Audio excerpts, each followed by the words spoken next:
Okay.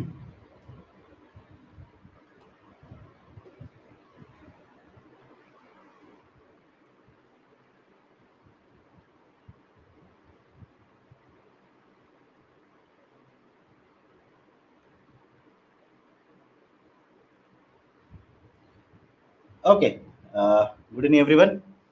Welcome to Baiju's Exam Prep IAS. This is Sham Kagodia. Now, before I start the discussion, if there is no issue with the sound, can you please give me a thumbs up? Let me know that I'm audible to you so that we can start the discussion. Done? Done then. Let's start. So, welcome to the webinar where we are going to discuss the important topics from the UPSC examination perspective, but specifically mains examination. This is General Studies Paper 3. We are going to cover 6 very important topics which have come in the current affairs regarding economics.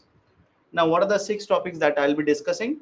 We'll start with the Supreme Court verdict on most favored nation. There was a very important judgment or the order issued by the Supreme Court of India that is related to the most favored nation as well as the double taxation avoidance agreement. What is that? We'll understand in some time. After that, we'll discuss a report that has been published by the State Bank of India, that is a PM Swanidhi scheme. Very famous scheme now. PM Swanidhi scheme is promoting gender equality, right? What is this particular scheme? What is the importance of the scheme? What are the provisions of the scheme, etc.? We'll understand after. Third topic that we'll be discussing is very recently SEBI, Securities Exchange Board of India, the market regulator, has imposed a restriction on one of the financial influencer. That is, I'm pretty sure some of you, or at least most of you, would have come across name by the YouTube channel name that was BAP of Chart. SEBI has imposed a restriction on the investor, basically a financial influencer. What is this finfluencer, right? What is this issue, right? Why is SEBI so concerned? Why should you be concerned? Why should investors be concerned? What is the concept of financial influencer? We'll understand. After that, I'll take up one article from Yojana, one article from Kurukshetra, one article Yojana. The article that I'll be taking up is a railway infrastructure. Certain important concepts have been discussed in this article. Let's have a look at it. After that, we will have a discussion regarding the fifth article, that is RRTS, Regional Rapid Transit System, right? A railway rapid transit system, which has been very recently a part of it has been flagged off by the Prime Minister. What is this RRTS? What is the importance of it? How is it different compared to a metro, etc.? Let's try and understand. And finally, the sixth article from Kurukshetra, that is one more article from Kurukshetra, the sixth one, integrated solar village scheme. Right? Again, there is no scheme as such by integrated solar village scheme. The article discusses why there is a need to promote solarization in villages, rural India. What is the importance of electricity in rural India? And if integrated scheme is implemented, what are the points that we will have to take into consideration? So with this caveat, let me start the discussion now. Let me start the discussion. Now, let me start with the first article, that is Supreme Court of India's verdict on most favored nation. Of course, I'm talking about this article where Supreme Court of India has given a judgment where it says Section 90 of Income Tax Act. I repeat, Section 90 of Income Tax Act, IT Act is nothing but Income Tax Act, not Information Technology. Don't get confused. Section 90 of Income Tax Act must be notified in order to implement certain provisions under double taxation avoidance agreement.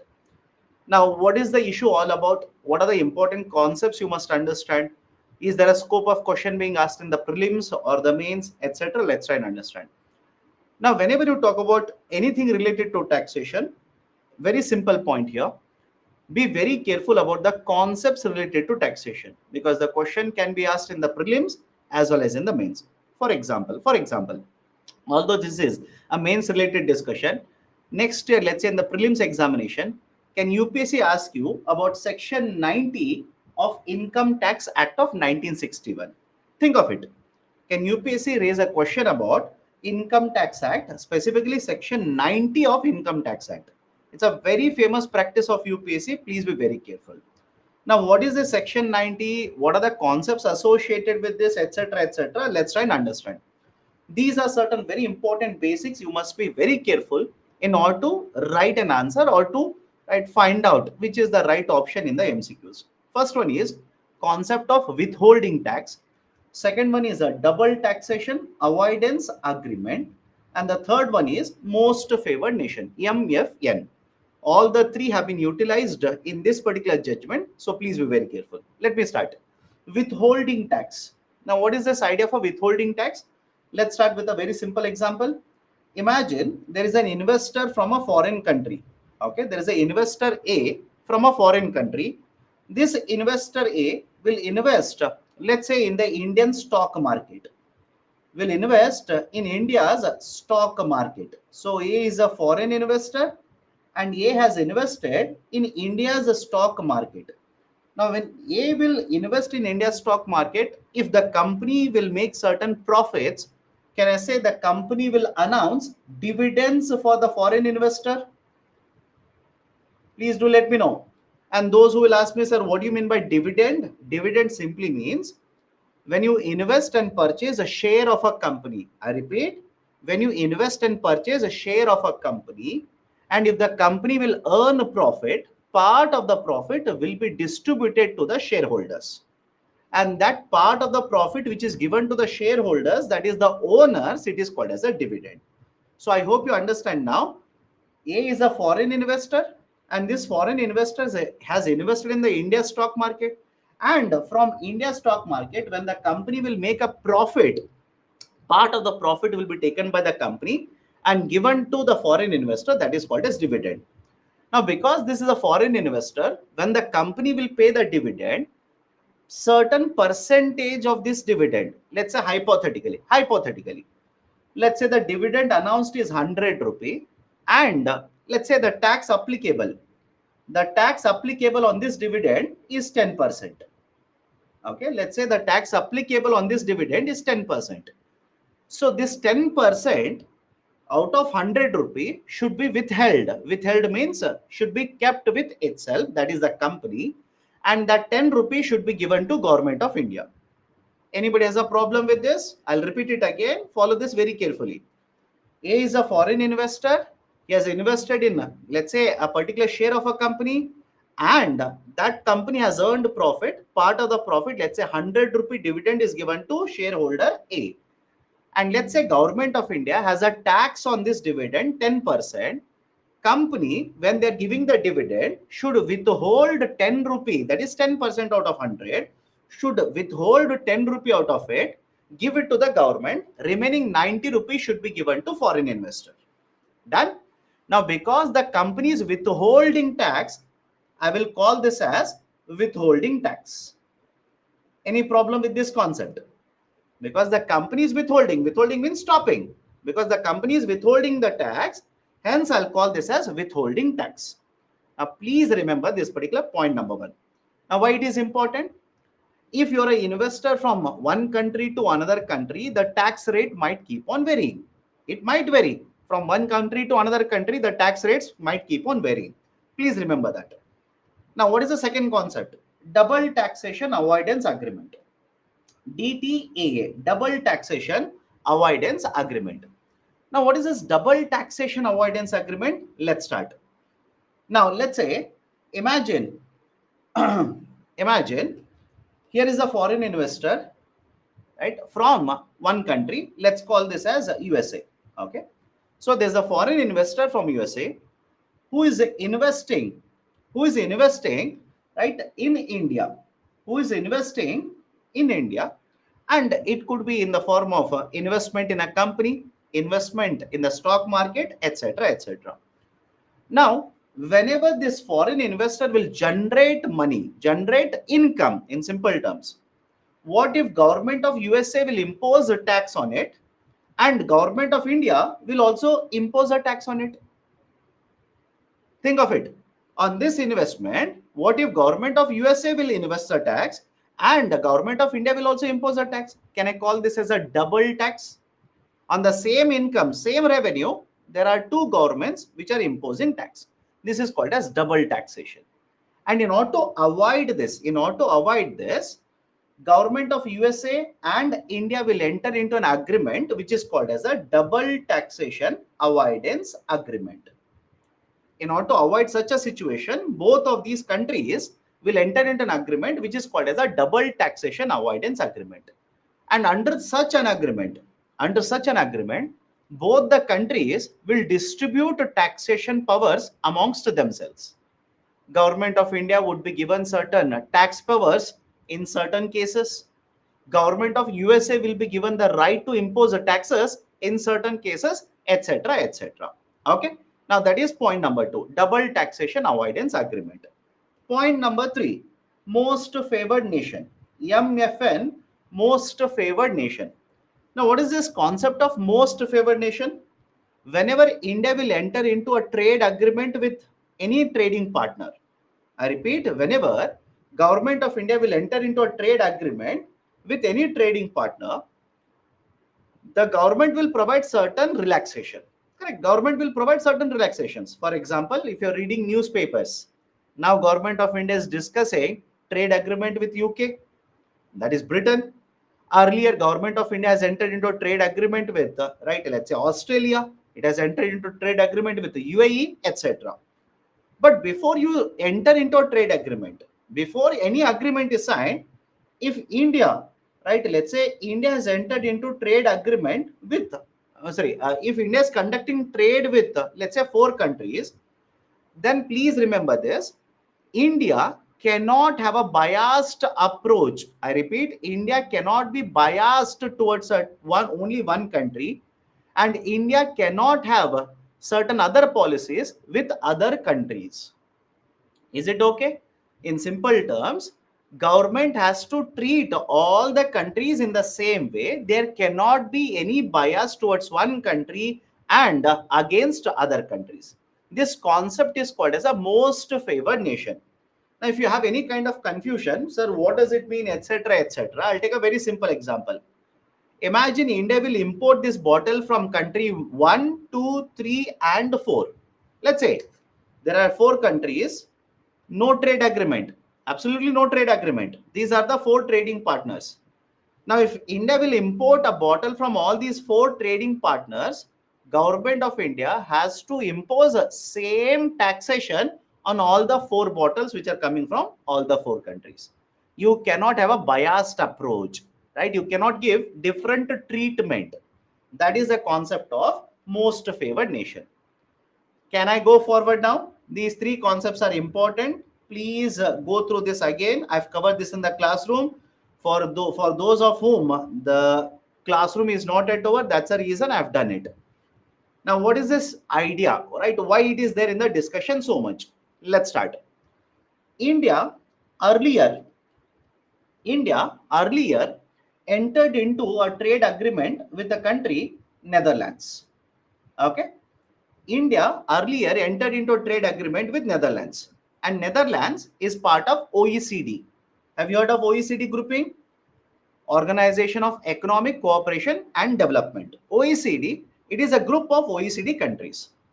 Now, when India entered into a double taxation avoidance agreement with the Netherlands, please remember this, government of India said, we will give you certain tax exemption. That is the dividend taxation, that is withholding tax on the dividends. I will impose a 10%. Is it okay? If a foreign investor from Netherlands will invest in India, because I have a trade agreement with you, I will impose a dividend tax of 10%. Sorry, DTA, because I have a double taxation avoidance agreement with you, I will impose 10% the withholding tax. But in that particular DTA, in that agreement, there was one provision. What was the provision? The provision stated that if India will enter into double taxation avoidance agreement with any other country which is a part of OECD. Again, I am repeating, those who are not listening, listen carefully. OECD stands for Organization for Economic Cooperation and Development. That is a group of countries. Okay. So one of the provision in this double taxation avoidance agreement that we have signed with Netherlands, one of the provisions stated that in future, if India will enter into a DTAA with any other country which is a part of OECD, and if India will provide a lower withholding tax, then the same tax rate should also be extended to Netherlands. Is it okay? I'll repeat it again. We have signed a DTA with Netherlands and we are having a withholding tax of 10% if anybody will invest from Netherlands in India and earns a dividend. But in that DTA, there is one provision which says if India will enter into DTA with any other country which is a part of OECD grouping, and if India will provide a lower withholding tax to that country's investments, then the same benefit should be extended to the investments from Netherlands. Which means, right, understand this. Imagine there is one more country, okay, X, which is part of OECD. India will sign double taxation avoidance agreement with country X and will impose a withholding tax of 5%. Then according to the agreement, same 5% tax rate should also be extended to Netherlands. Why? Why should it be extended? Do you understand the concept of most favored nation now? MFN. Do you understand the concept of MFN now? Because in the agreement it said if this is extended to country X, which is part of OECD, Netherlands is also part of OECD. So you cannot discriminate between Netherlands and a country X. You cannot discriminate. You will have to extend the same exception, same lower tax rate even to Netherlands. Now what happened? Understand. Next point in the story. Okay, next point in the story. There is a country by the name of Slovenia. I'm pretty sure all of you heard of this. There's a country by the name of Slovenia. And India entered into double taxation avoidance agreement with Slovenia in the year 2005. And Slovenia became a part of OECD in the year 2010. Is it okay? I'll repeat the statement. India entered into a double taxation avoidance agreement with Slovenia in the year 2005. And in the year 2010, Slovenia became part of OECD. Not only this, right? For example, there is one more country, Colombia. There is one more country by the name of Colombia. India entered into DTA with Colombia in 2014 and it became part of OECD in 2020. So now understand this. There are two more countries and government of India entered into DTA with two more countries and provided withholding tax of 5%. Provided withholding tax of 5% for the investments coming from Slovenia as well as Colombia. And these two countries became part of OECD. Now, don't you think Netherlands automatically will start applying MFN now? Correct? Netherlands automatically will start applying MFN, which means if I am imposing 5% withholding tax on investments coming from Slovenia as well as Colombia, Netherlands will also have a application of 5% withholding tax. So automatically they started assuming that 5% will be applicable to us also because there is a provision, right? MFN is also applicable. So I will start paying withholding 5% and give it to Government of India. Is it okay? I'll withhold 5% and give it to Government of India. That is what they have been doing until now. Now, tax officials looked at it and said, no, automatically you cannot assume that your tax rate will reduce from 10% to 5%. No, you cannot assume that. Why? I will have to notify it. Understand the statement now. Look at the headline of the article. I will have to notify it. You cannot assume that automatically your tax rate will come down. No, I will have to notify it. There is a provision under Income Tax Act of 1961, Section 90.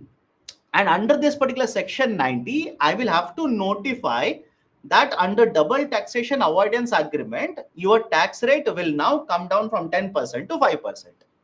So what did the tax officials do in India? They sent notices to these investors. That is the investors from Netherlands who have been paying only 5% withholding tax. They sent a tax notice. They dragged the tax officials, that is the tax department, to Delhi High Court. Delhi High Court said, yes, right, automatically MFN provision is there. automatically it will be implemented. Automatically it will be implemented. That is, it is assumed that the moment India has provided lower tax rate to other countries who are part of OECD, it is automatically assumed that other countries will get the same tax benefit. Right? So Delhi High Court ruled in the favor of investors, many companies. Then this case went to Supreme Court of India. Now Supreme Court of India said, no, it is not automatically applicable.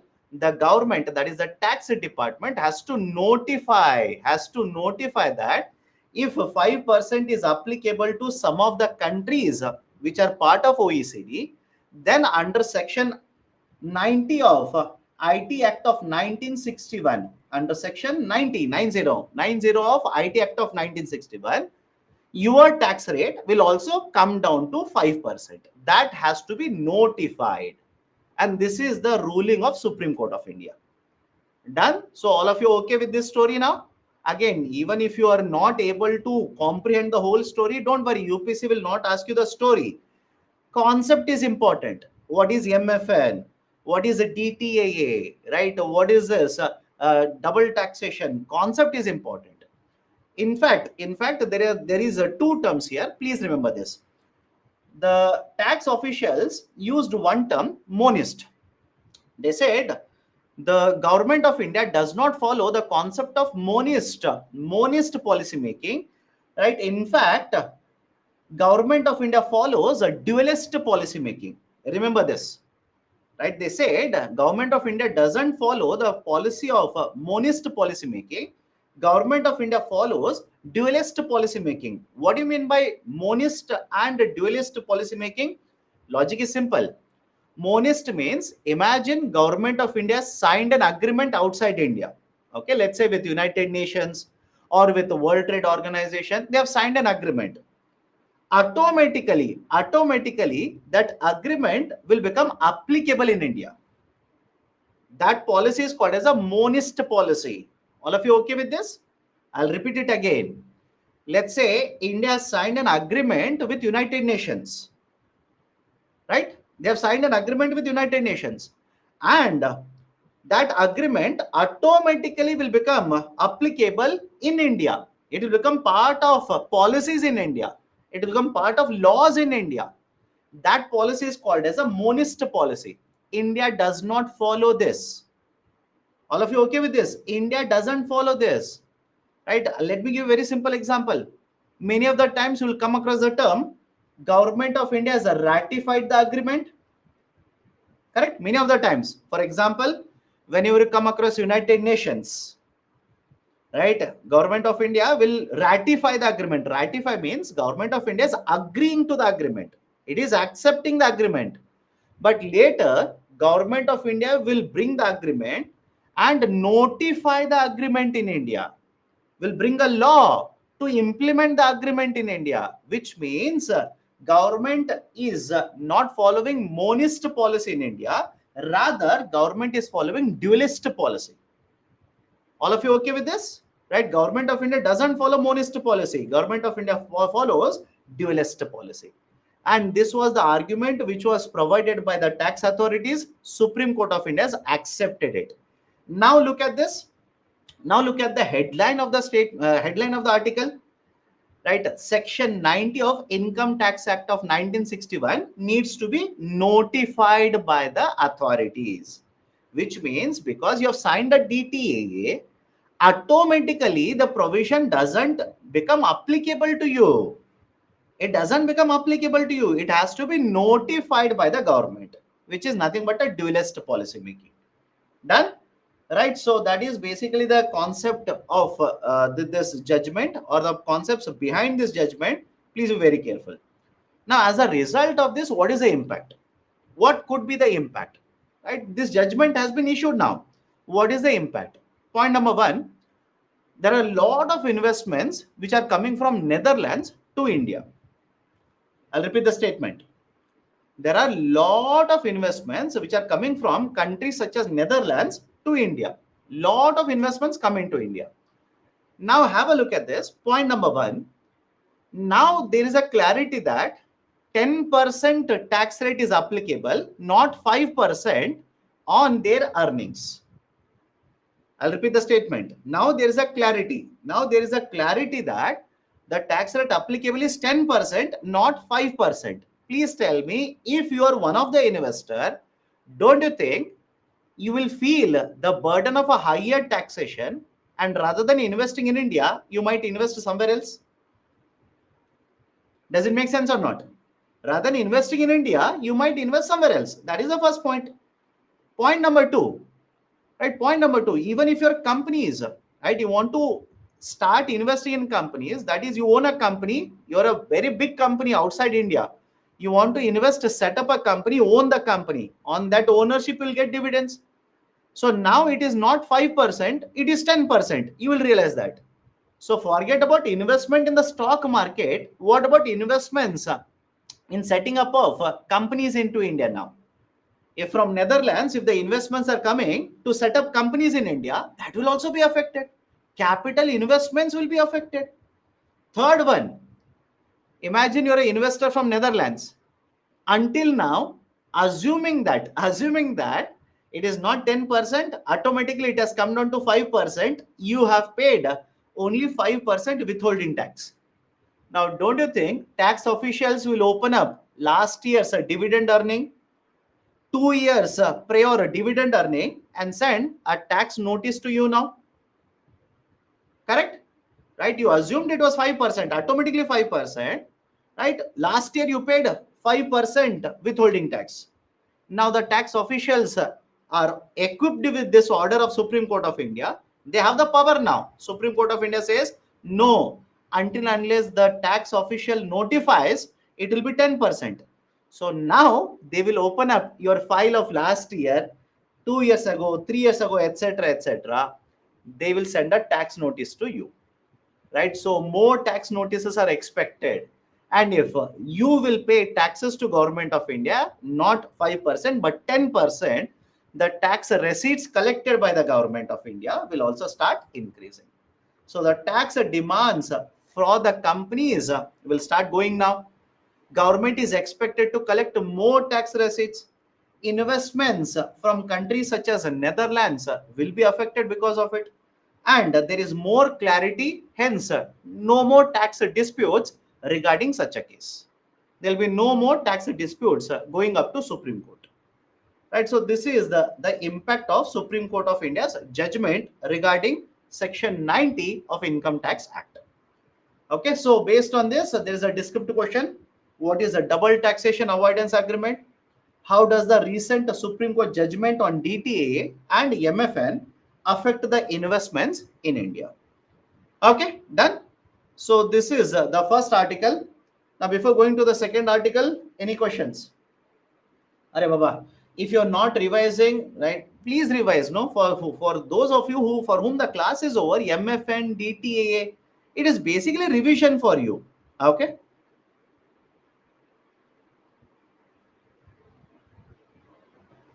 So after DTA, still investors pay double tax. Only rate is still reduced. Who said the investor is paying double tax? Please tell me. Who said the investors are paying double tax? I said they will have to pay taxes to government of India, because under DTA, government of India has the right to impose tax and collect it. Rather than paying 5%, now they will have to pay 10%. That is the that is the impact. Okay. Investment disputes can also affect remittances which coming from Netherlands, rather than the remittances which would be invested in India. I said that the investments would be affected. Okay.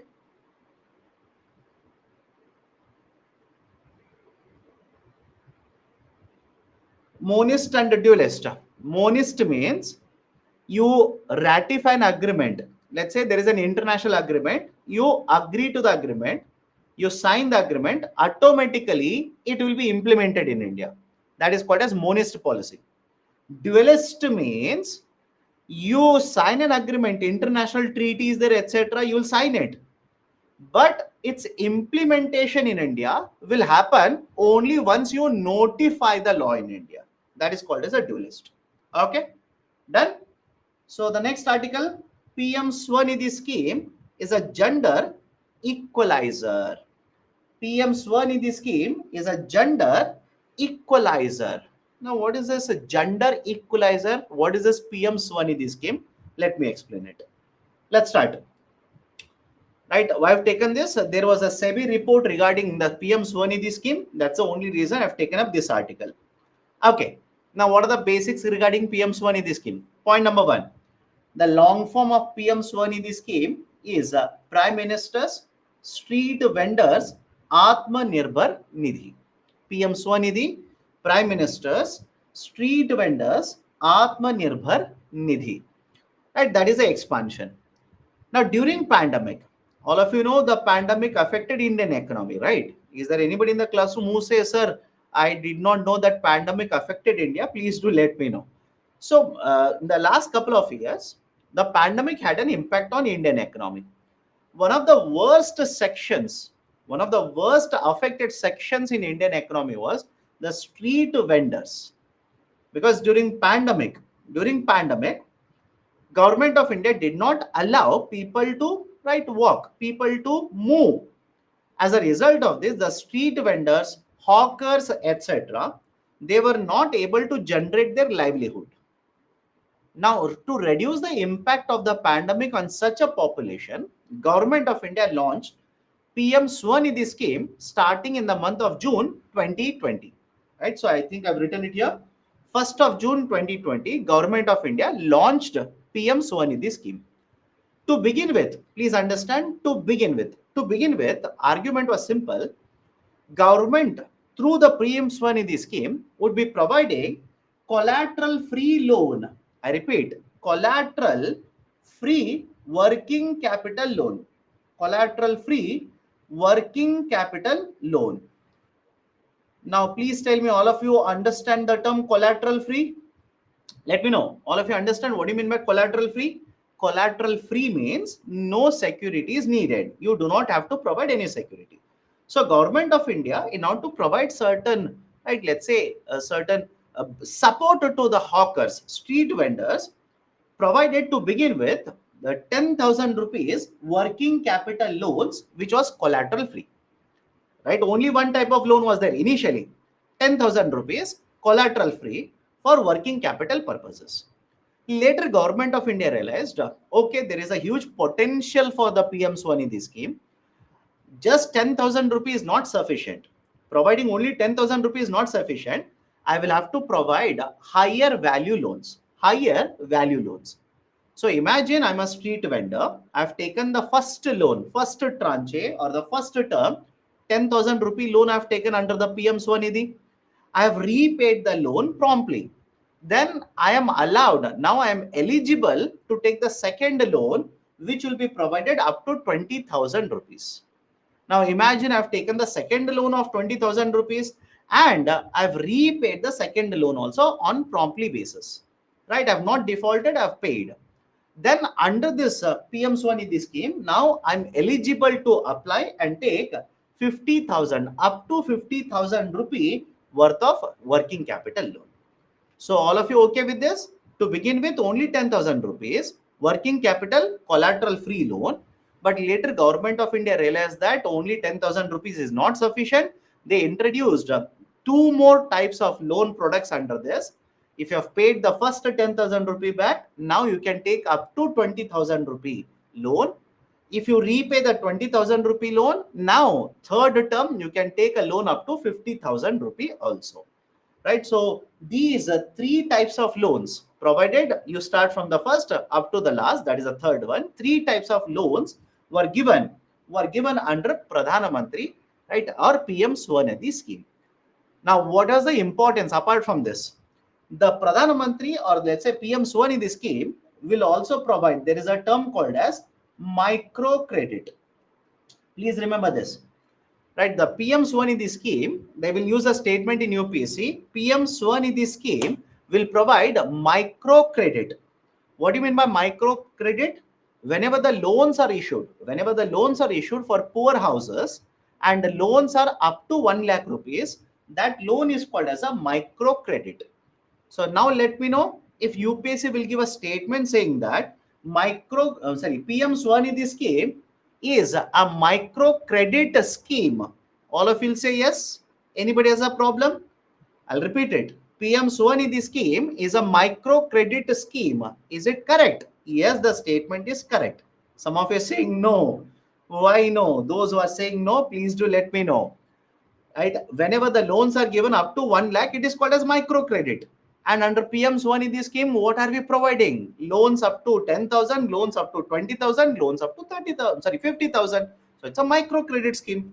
Okay. So these are certain important points. Apart from this, there is one more very important point.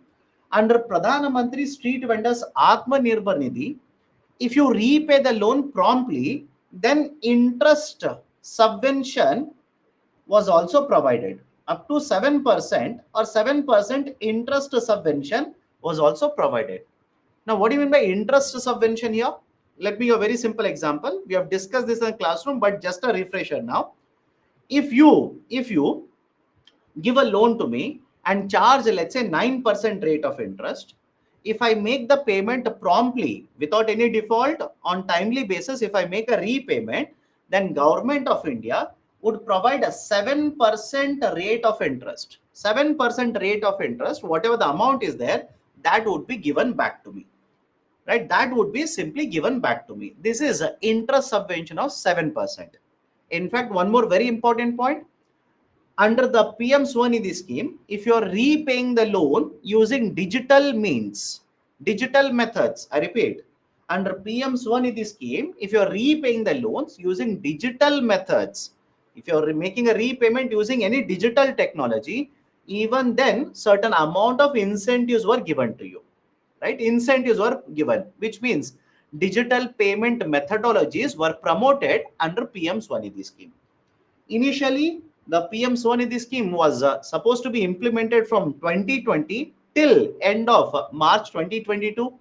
Later, Government of India has extended time period. Now it is applicable till December 2024. It is applicable till December 2024. And this scheme is being implemented. Nodal agency, please remember this. The scheme is being implemented by Ministry of Housing and Urban Affairs, MOHUA, Ministry of Housing and Urban Affairs, MOHUA. This is the nodal agency. If at all a UPSC, if at all a question is made on MCQ, right, MCQ question, you might expect statements from this slide itself. Which is a nodal agency? Is interest subvention provided? Is it a collateral or without collateral? Right? What is the maximum value of loan that you can take? Right? Etc. etc. Generally, UPSC will pick up statements on these kind of parameters. Now, why do we say PM Swanidhi scheme is a gender equalizer? Before I tell you why it is called as a gender equalizer scheme, what do you mean by gender equalizer? Gender equalizer simply means the same opportunities which are available for men, the same opportunities, equal opportunities are also available for women. Equality, right? Gender equality, right? Why it is called as a gender equalizer? Whatever opportunities are there for men to conduct, let's say, business, or to, right, conduct this kind of a economic activity, we are providing a similar, right, or a same access even for women to conduct business activity. That is the reason, right, the term gender equalizer is referred to. Now, before I tell you gender equalizer concept related to PM Swanidhi, which of the banks have given the highest amount of loans under PM Swanidhi? Please have a look at it. Right, the State Bank of India. Right, the data is not there here, but I'll write it here. State Bank of India, out of the total loans issued, around one third of the loans have gone from State Bank of India itself. State Bank of India has been leading in terms of giving loans under PM Swanidhi.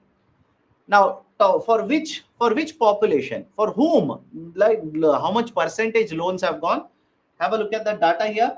OBC, right? 44% of the loans have been issued to OBC. General category 26%, SC 19%, minority 8%, ST 3%.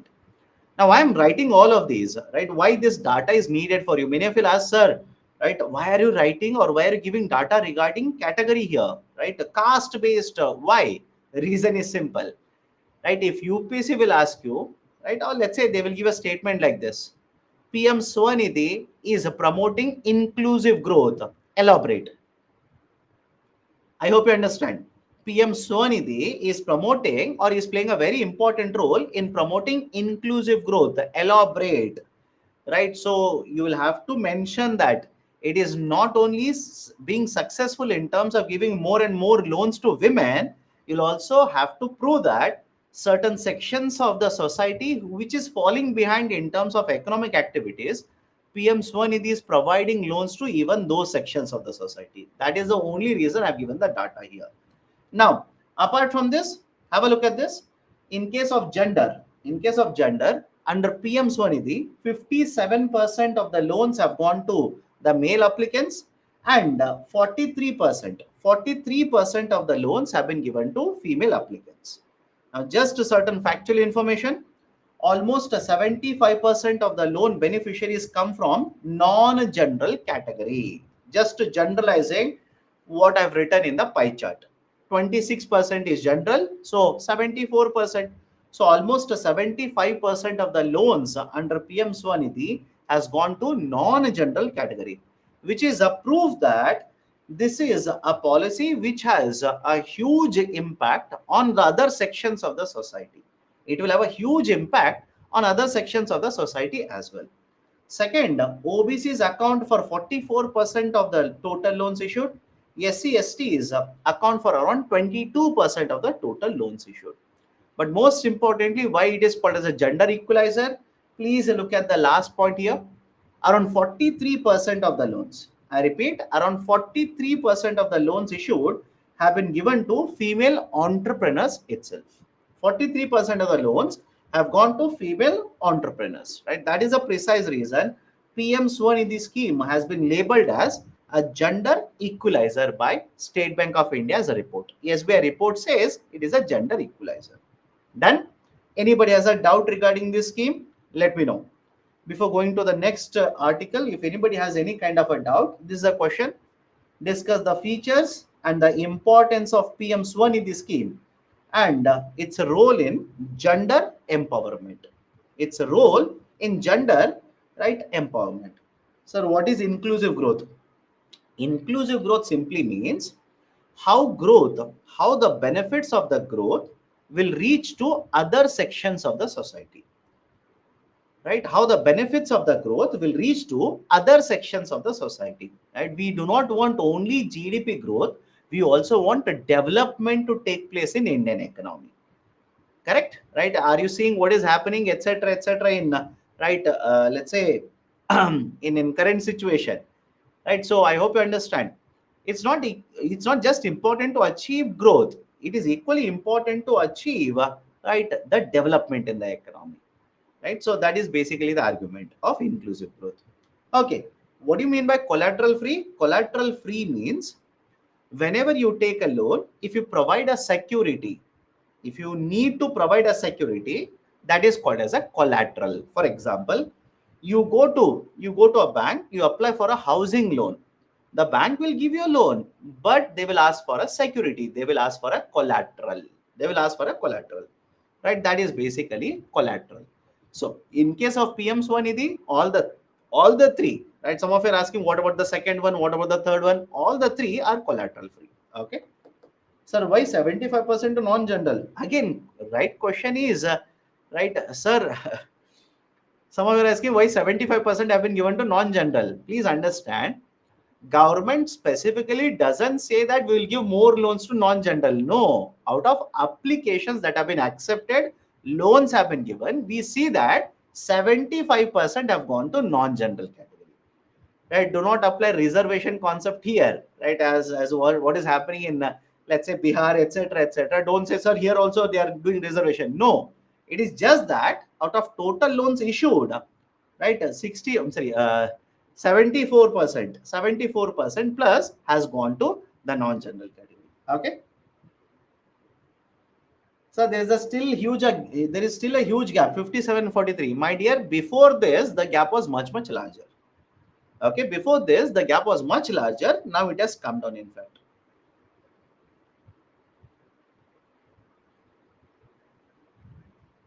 How inclusive growth can be achieved through this scheme?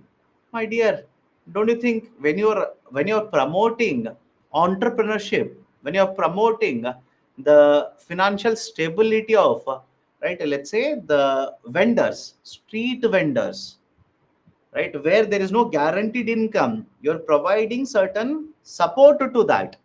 Are you not ensuring, first, are you not ensuring the benefits of the growth will reach to them? Second, now you are giving more and more loans to other categories also. Again, I'm not saying that's the objective of this scheme. No, in the process you have ended up giving more loans to OBC category, right? Are you not promoting a stability, financial stability amongst this population? Right, you are giving more loans to women entrepreneurs. Are you not providing stability to them also? That's a basic argument. Okay, done. Nobel laureate, my dear, I checked with the other faculties. I was told that in one of the current affairs session, there was a discussion on economics Nobel Prize. That's the reason I'm not discussing that. Those who are asking that particular question, please check that video. I was told that there is already a faculty who has handled current affairs session, by the way. Right? There was a discussion regarding Nobel Prize in economics. That's the reason I'm not discussing. Okay. Now, third article. Before that, so when there is no reservation for women, how are we calling this a gender equalizer? Are Baba, there is no reservation, but 43% of the loans have gone to women. Compared to earlier situation, more loans are going to women entrepreneurs, right, or women vendors. That's the reason we are saying it is a gender equalizer. If that data changes in PM Swanidhi next year, if you're writing exam and certain data like this is given, right, please update it. If a data is given in, let's say, government documents, please update it. This is the latest data that I'm giving to you. Okay.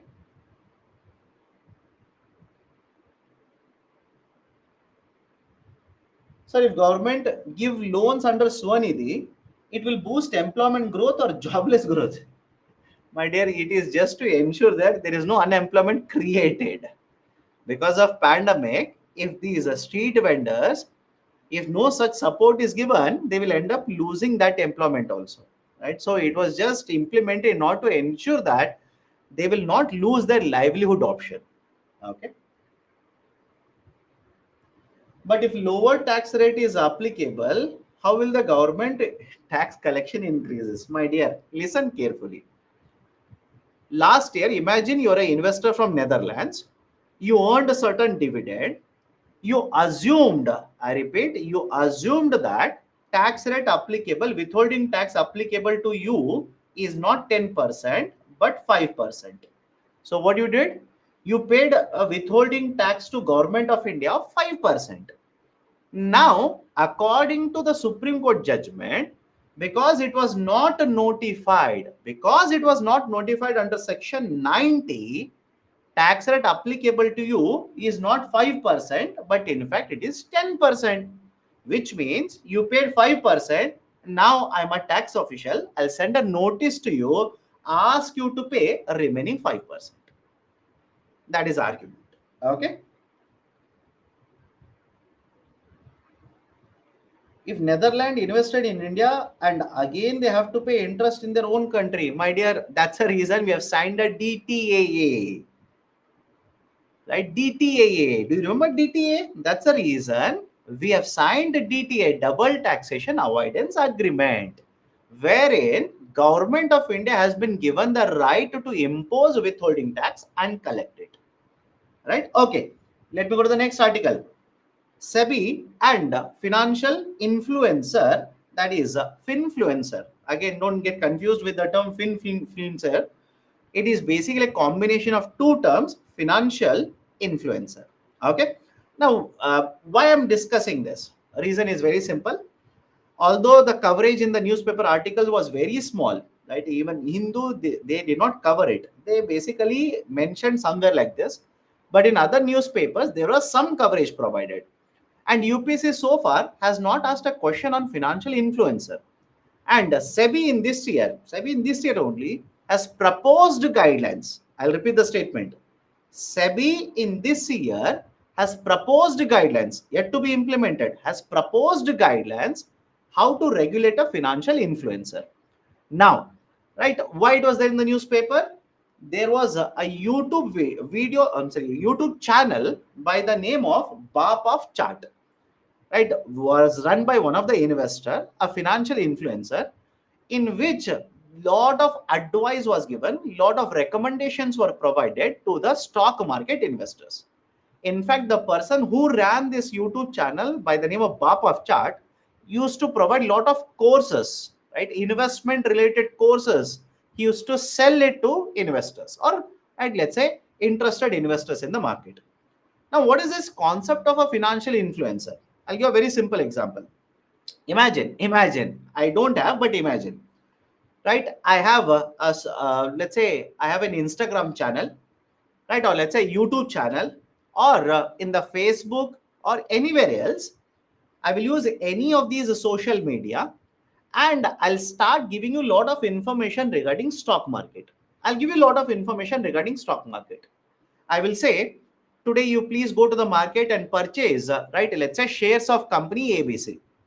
I will say, use this app. This app is very good to track your financial investments. Use this app. So what I'm doing, I'm providing lot of marketing. I'm giving you a lot of advice. I'm providing lot of marketing. Now, what if, right, simple question to you, what if the app that I'm promoting for you to use, right, let's say it could be, right, app A, B, C related to financial investments. What if I have an agreement with this person who is the owner of this app, and for every referral means I'll say use the code SHYA, etc. For every referral, I'll be paid, right, let's say 50,000 rupees from the app developer, or 20,000 rupees from the app developer, or I have entered into a contract where lump sum amount will be paid to me. So I hope you understand. I'm influencing your decisions. Why these are called as financial influencers or finfluencers? I am influencing your decision making in terms of what? In terms of taking an insurance product, in terms of investing in the stock market, in terms of investing in a mutual fund.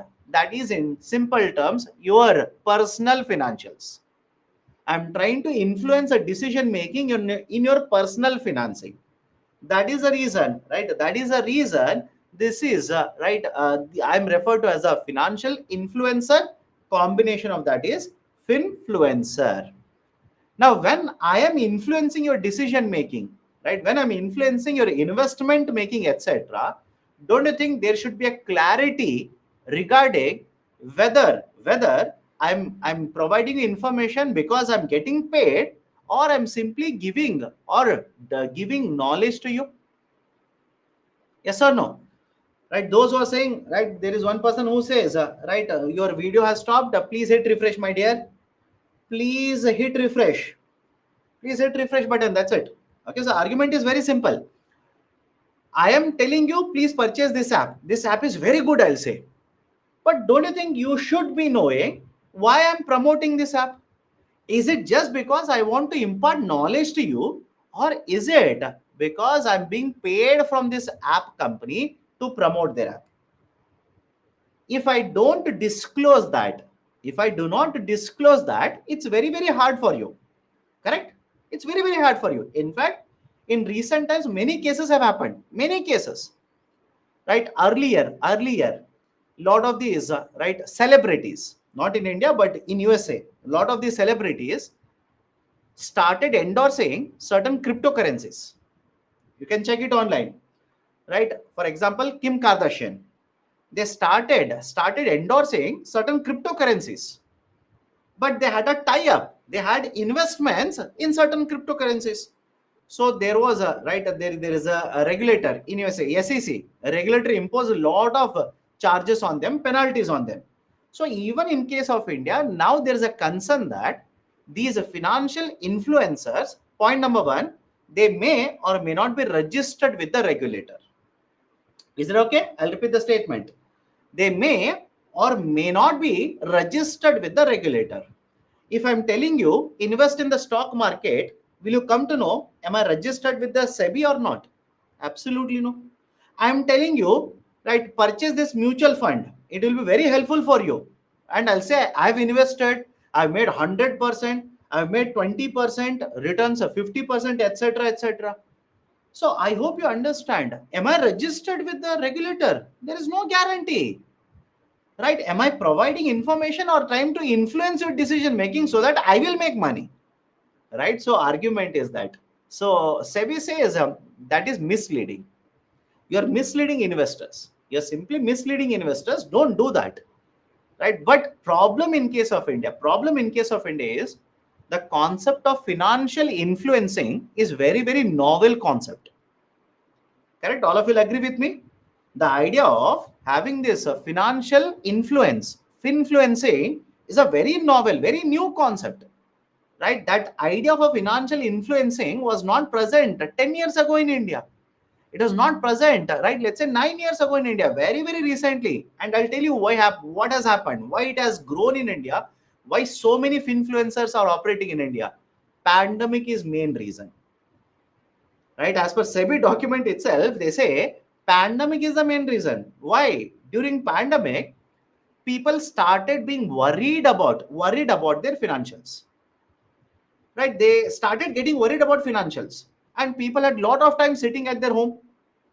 At that point of time, in YouTube, many of these influencers started making videos. That was the time period, right? As per SEBI, that was the time period when this idea of influencing boomed in India, right? I'm pretty sure you must have also heard of names of many influencers. For example, even today, if you open a YouTube and you are searching, let's say, for shorts, you are going through shorts, will you not come across many of these influencer shorts? Yes or no? Those who are right using, right, let's say YouTube shorts, there is one person, finance with what is that, finance with Sharon, right? There is an ad properly. Now they're saying it is an ad, right? So you're scrolling, you want to enjoy certain short videos, suddenly he'll say, hey, give me 1 kg of gold, he'll say, or give me this particular document, etc., etc. So I hope you understand. So argument of SEBI is simple here. These may or may not be registered with the regulators.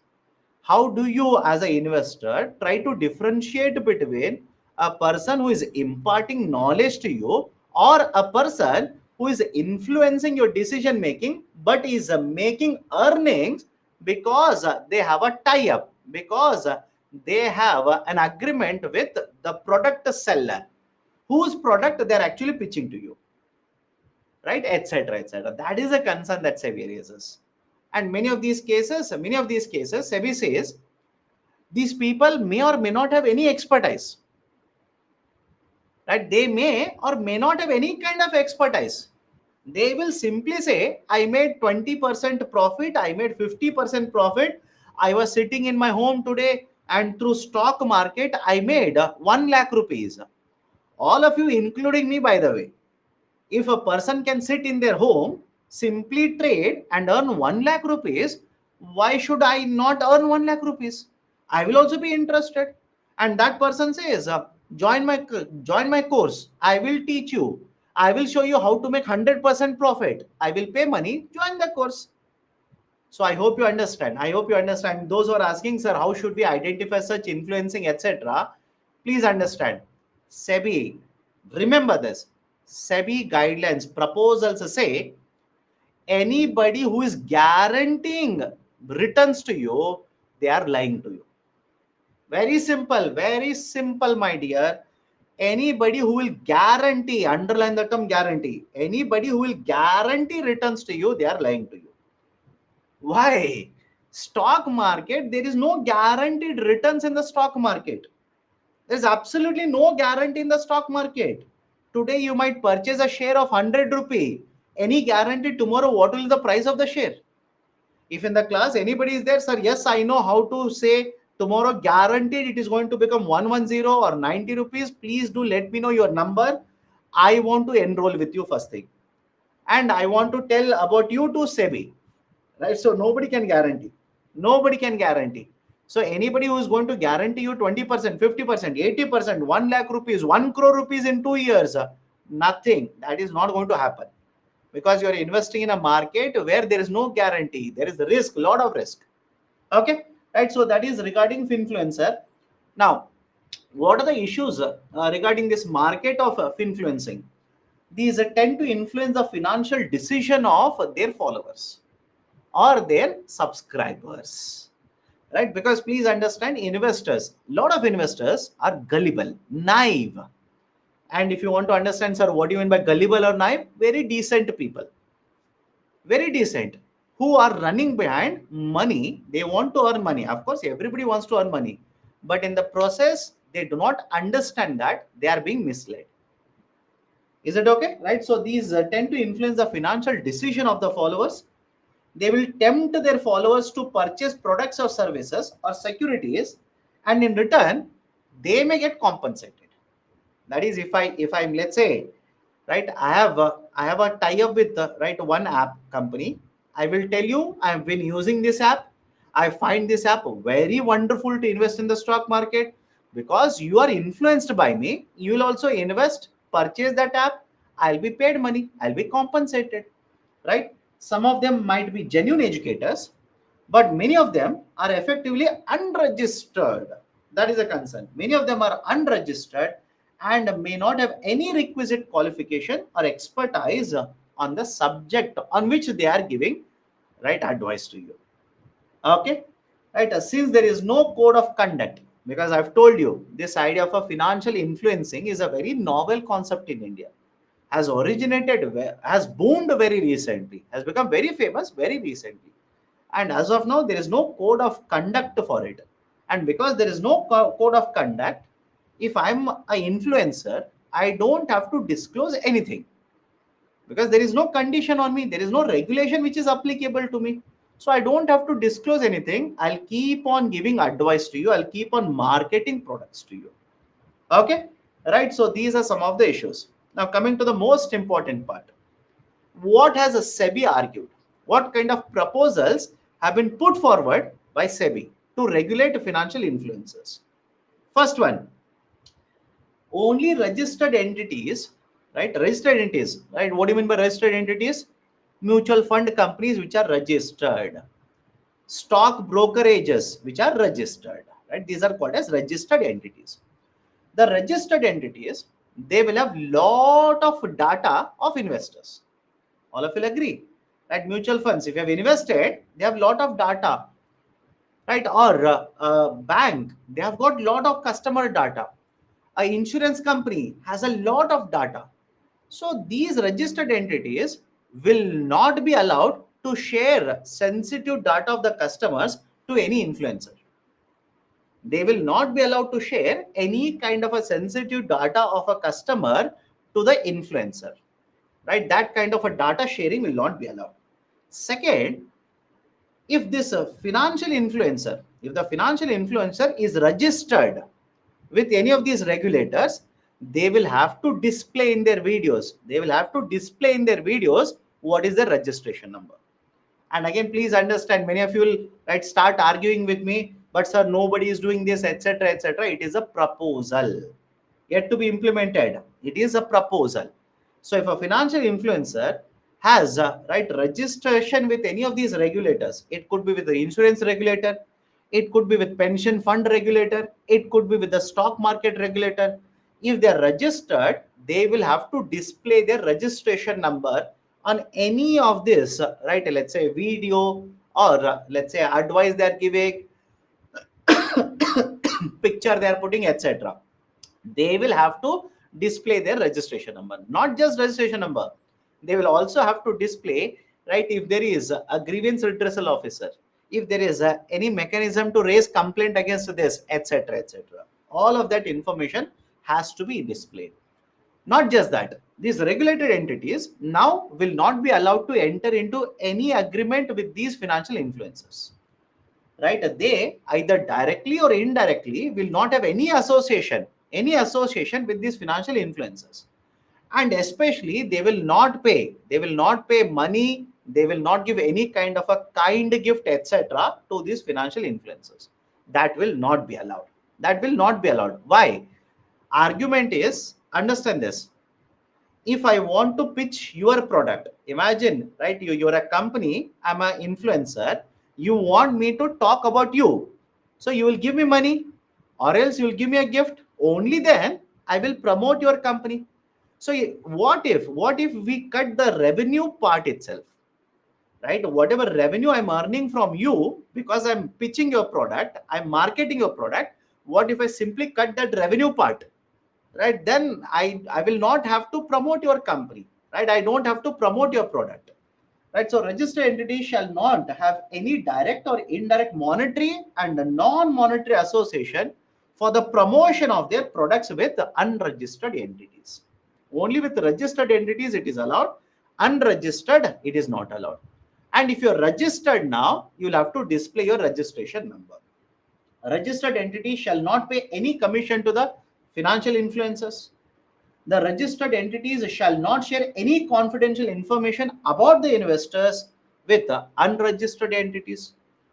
Ads must not contain any promise or guarantee. Underline this. Ads should not contain any promise or guarantee of assured or risk-free return. Because if you're investing in the stock market, mutual funds, etc., there is always a risk. There is always a risk, right? There is nothing called as a risk-free investment in the stock market or any kind of market. The influencers registered must display the registration number, contact details, grievance redressal helpline, appropriate disclosures, disclaimers on the post that they are uploading or the videos that they are uploading.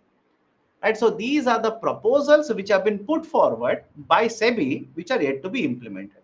And once these are implemented, automatically influencers will come under the regulation now, will come under the regulation.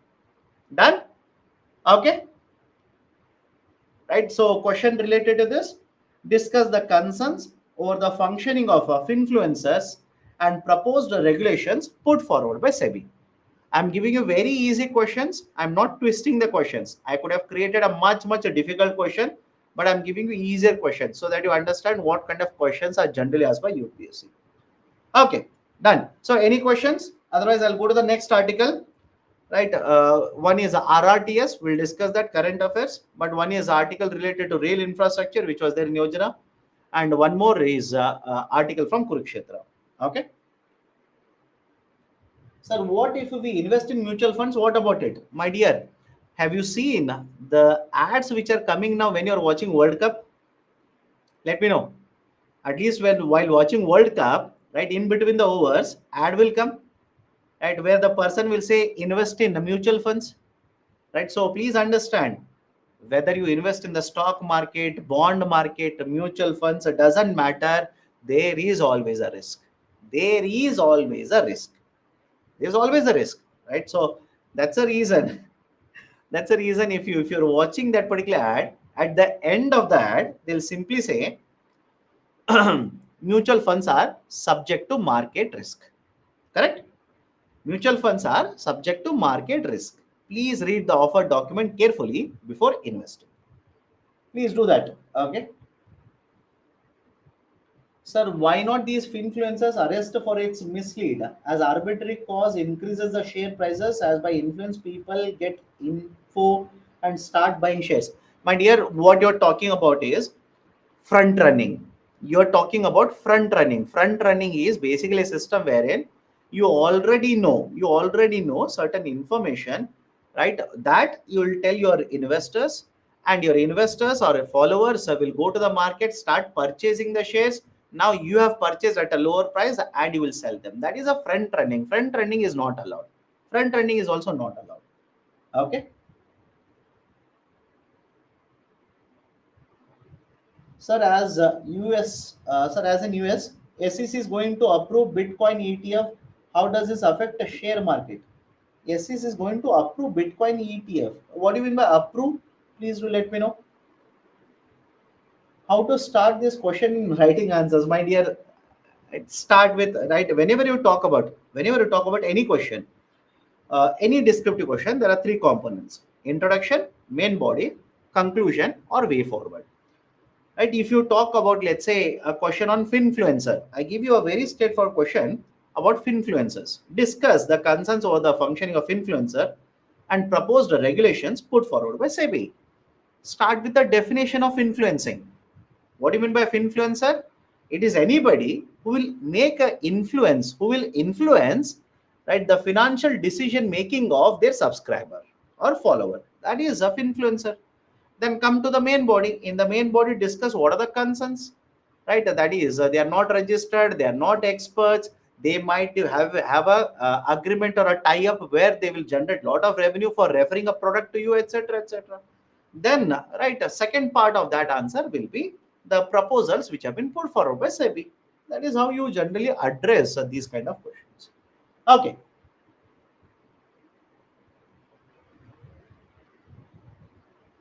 Sir, is it applicable retrospectively? I believe you're asking about the taxation. Retrospectively, prospectively, generally is associated with right taxation. So, in case of a taxation, it is a concept is it is applicable. Means what? You don't have to say retrospectively or prospectively.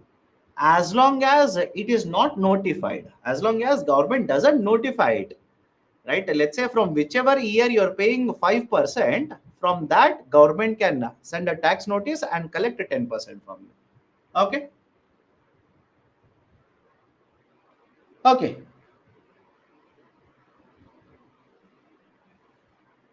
Let me go to the next article. Let me go to the next article. Rail infrastructure, right? This article came in the Yojana magazine. Again, if you have read that particular article, you will realize that most of the information is basically what we have discussed in the classroom.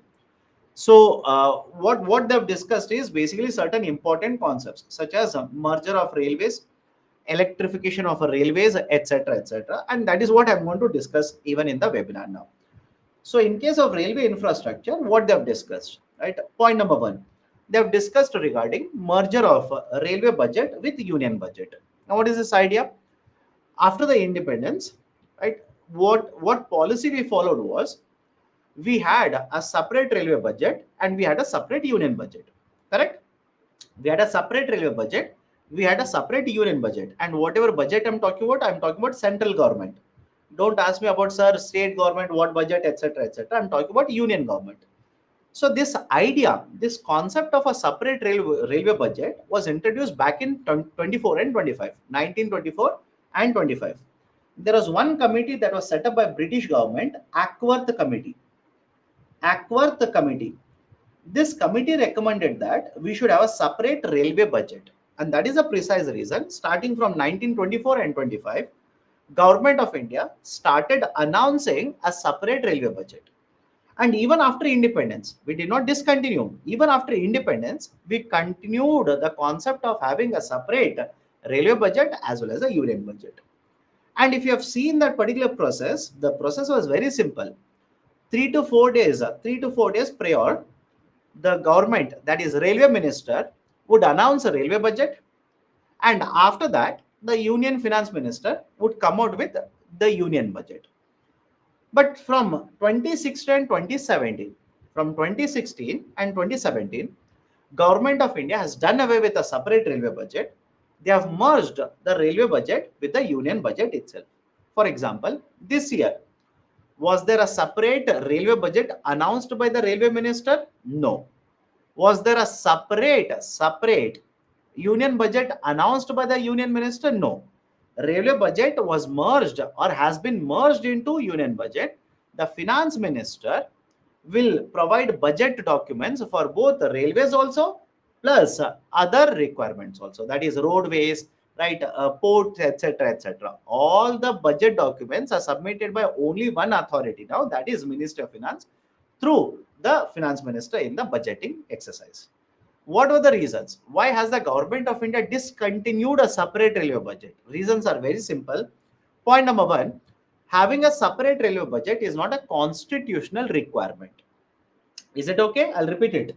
Right, having a separate railway budget is not a constitutional requirement. It is just a convention. It is just a practice. So government of India doesn't have to amend the constitution. Simply through a executive order, they have merged railway budget with union budget. Second reason, railway budget historically has become more populist in nature. I'll repeat the statement. Railway budget historically has become more populist in nature. Populist means most of the times the announcements that were done in the railway budget were not considering the economic situation of the railways. The policies, or let's say the projects which were announced in the railway budget, was to pacify certain sections of the society, was to pacify certain villages, was to pacify certain states, etc. So it was basically a populist, right, exercise that was conducted most of the times, not always, of course. If you ask me, sir, how do you say it was populist, etc., etc., my dear, even today, please tell me, right? Don't you think because we have very low rates on some of the tickets that are sold by railways, that is one of the reasons why railways is incurring losses? Correct? All of you will agree with me? Of course, right? Again, please understand. Don't start criticizing me, etc. Right? One is a social welfare concept, another one is economic concept. One is social welfare, another one is economic aspect. Right? You can simply argue and say, but sir, it is required for people. It is needed for poor people. I do agree. I do agree. You're absolutely right. It is needed for poor people. But please understand. Please understand, you cannot incur losses. You cannot incur losses continuously. I hope you understand my argument. Government cannot keep on incurring losses consistently on this kind of infrastructure. Why? I do agree, some of you are saying, but government is not a profit making organization. Absolutely right. But my dear, if one part of infrastructure is going to consistently incur losses like this, don't you think your dependence on taxes will start increasing now? You have to collect more taxes so that you will finance the losses here, or else you will have to borrow more money to finance for this operation. So I hope you understand the argument. One is social welfare aspect of it. When you talk about social welfare aspect, it makes perfect sense to have lower tariff for certain sections or for certain parts of railways. Provide these services at as low prices as possible. But on the other side, you'll also have to look at the financials of the railways, the economic aspect of the railways. In that case, right, if you continuously keep on incurring losses, burden on the government will keep on increasing. Burden on the government will start increasing. Done. So the concern over a period of time has been that the announcements, projects, etc., are more of a populist in nature. These are not done take into consideration the economics or the financials of the railways. So citing all of these reasons, government of India has merged railway budget with the union budget. Right now, many of you ask me, what is the advantage, how it is connected to infrastructure? My dear, government of India now says there is a better method of planning for multimodal infrastructure development. Multimodal infrastructure development. Now you will ask me, sir, what do you mean by multimodal here? Multimodal means multiple modes. Modal means types. Very simple. Modal means types. Can I say there are different types of transportation method available in India? Correct? There are different types of transportation methods which are available in India. Railway is there, roadways is there, right, airways is there, waterways is there, etc. This is multimodal. Now please tell me, if only one ministry will start making budget exercise for all the modes of transportation, don't you think the implementation, policy making, allocation of the funds will be much more efficient? Yes or no? Right? Instead of earlier system where the finance ministry would take care of other types of infrastructure and railways used to take care of only railways, that is Ministry of Railways. Now we have taken the railways, put it under Ministry of Finance budgeting exercise. Only one ministry will allocate funding for all the types of infrastructure project. Right? Don't you think that will be better method of allocation of funds, utilization of resources, rather than having two different ministries doing it? So multimodal infrastructure development would be done in a much better way, enhanced way compared to earlier system. Right? So that is the reason why Government of India says merging railway budget with union budget is going to have a positive impact on infrastructure development. Next, there is also a plan which has been proposed by the government, National Rail Plan 2030.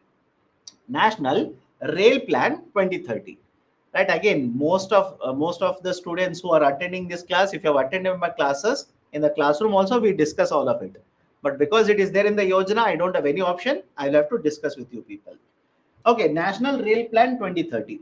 What has been proposed in the National Rail Plan 2030? Point number one, Government of India says out of the total transportation, freight transportation that is done in India, around 27% is done through railways. Around 27% is done through railways, right? So out of the total transportation, more than 50 to 60% is done through roadways. Around 27% is done through railways. We need to increase it. We need to increase it so that the revenue potential of railways automatically will start increasing. So what is the target under the National Rail Plan 2030? Please understand, the target is to increase the share of railways in freight transportation from 27% to 45%. From 27%, right, we want to increase it to, right, 45%. That is the first one.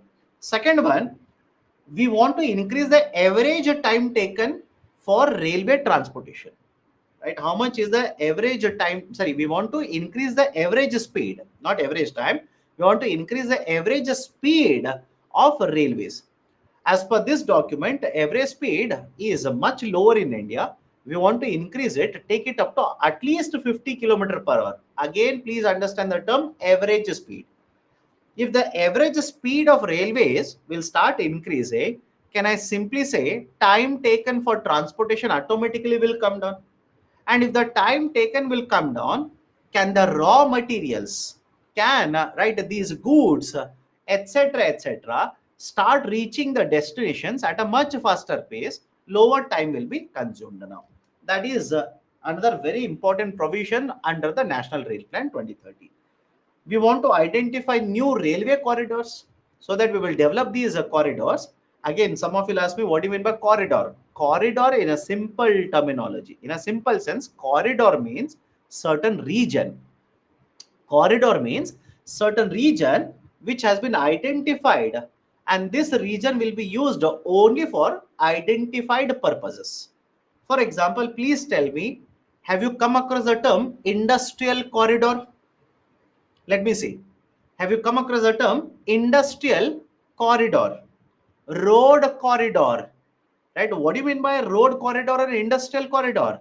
If I say this region is an industrial corridor, I will use this area for development, for the promotion of industries only. Right? So you must have heard of railway corridors, golden quadrilateral, Delhi Mumbai corridors, etc. So corridors are nothing but certain regions which are identified and will be used for specific purposes only. Right? So we want to identify new corridors, railway corridors, and develop railway infrastructure. And we want to increase the speed of implementation of railway projects, railway infrastructure projects. Right? So these are certain very important provisions under National Rail Plan. In fact, under Rail Plan, there is one more provision to promote electrification of railways. Remember this. Government of India wants to promote electrification of railways. Why? Reason is that you must have seen in certain movies. The best example that I can quote, again, even if you have not seen, nothing wrong. All of you seen Sholay movie? Not the new one, but the old one. Sholay movie, where coal will be used, and the coal will be dumped to run the railways. If you have seen, good. If not, don't worry. Don't worry. UPSC, don't panic. Some of you saying, sir, is it important? No, that is not important. Absolutely not important. UPSC is not going to ask, tell me in which of the following movies coal was used to run railways. Absolutely no. Right? But again, you must have seen in movie XYZ, anyone, or in your local language movie, anywhere. Right? We were using other fuels to run, right, trains now. But now Government of India wants to shift to electrification of the gauges as such, right? So electrification of the railways is being promoted. In fact, please understand, Government of India has set a target. Government of India has set a target of 2030 to ensure that railways will become zero emission, net zero emitter. Have you heard of this? Net zero emitter. Government of India has set up a target of 2030 to ensure that railways will become net zero emitter. Net zero emitter means how much emission I'm doing, I'm also ensuring that the same amount of emission I'm absorbing. Right? If I want to just give you a very simple example. If I burn a coal here, let's say if I burn a coal and as a result of this, 1 kg of a carbon will be released. On the other side, if I plant one tree and that will absorb 1 kg of carbon, can I say it is a net zero emission? Correct?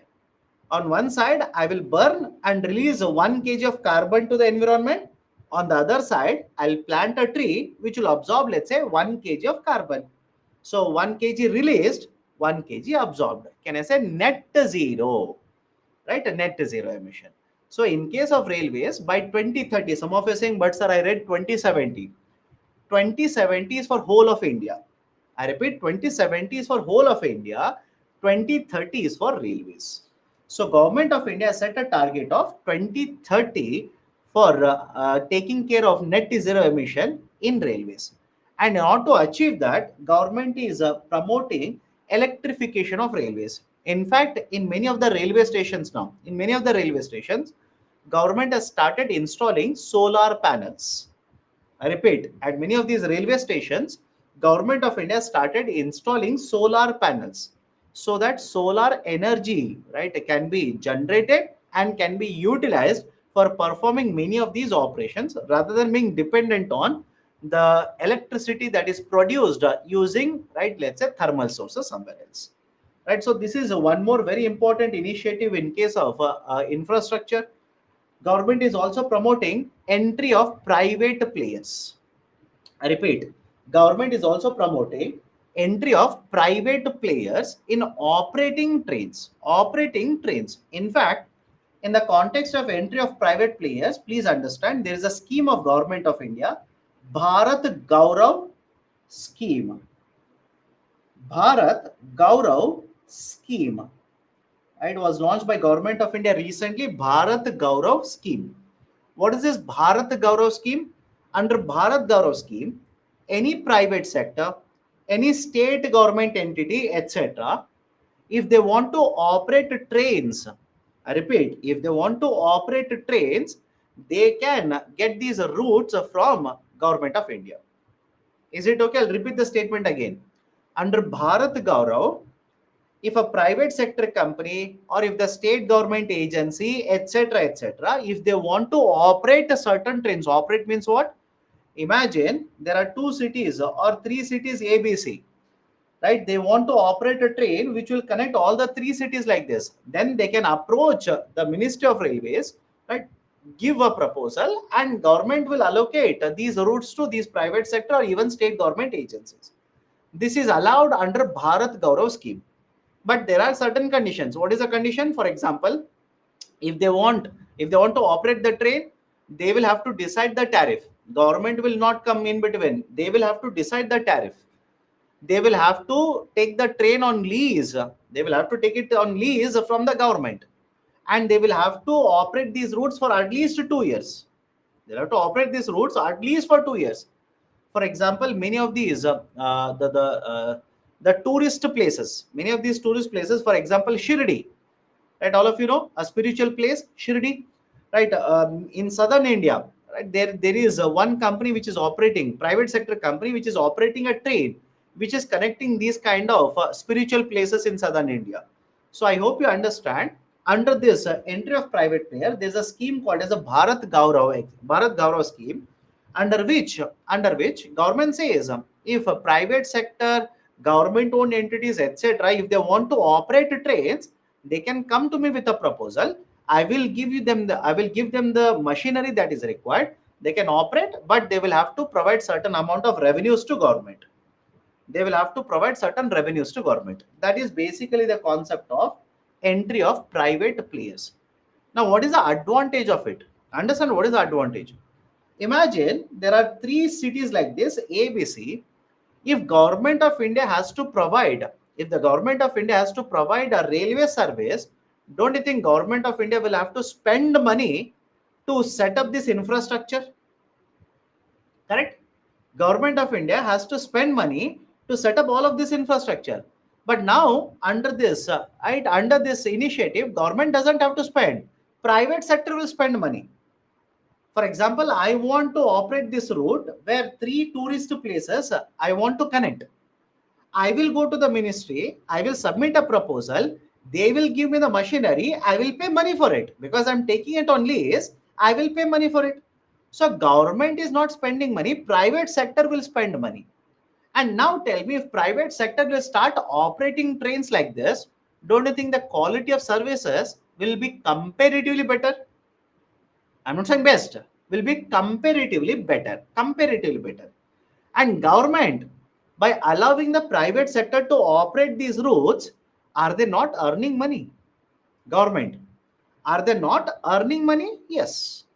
Right. So I hope you understand. There are a lot of advantages associated with this kind of initiative of government. But having said so, there are certain concerns also. There are certain concerns. Right. Does it mean government will give away all these routes to private sector now? Government has not said that. But there is a concern, right? There is a concern that is government of India privatizing railways now, right? That is also a concern. Right. Second one is, if private sector will start operating, they will not do any social service. They are here to earn profit. So don't you think they are here to earn profit means what will happen to ticket prices? Right? What will happen to ticket prices? Can everybody afford this kind of a tariff rate? That is also cause of concern. Okay. So these are certain types of infrastructure that have been discussed in the article of Yojana. Based on this, I've given a descriptive question here.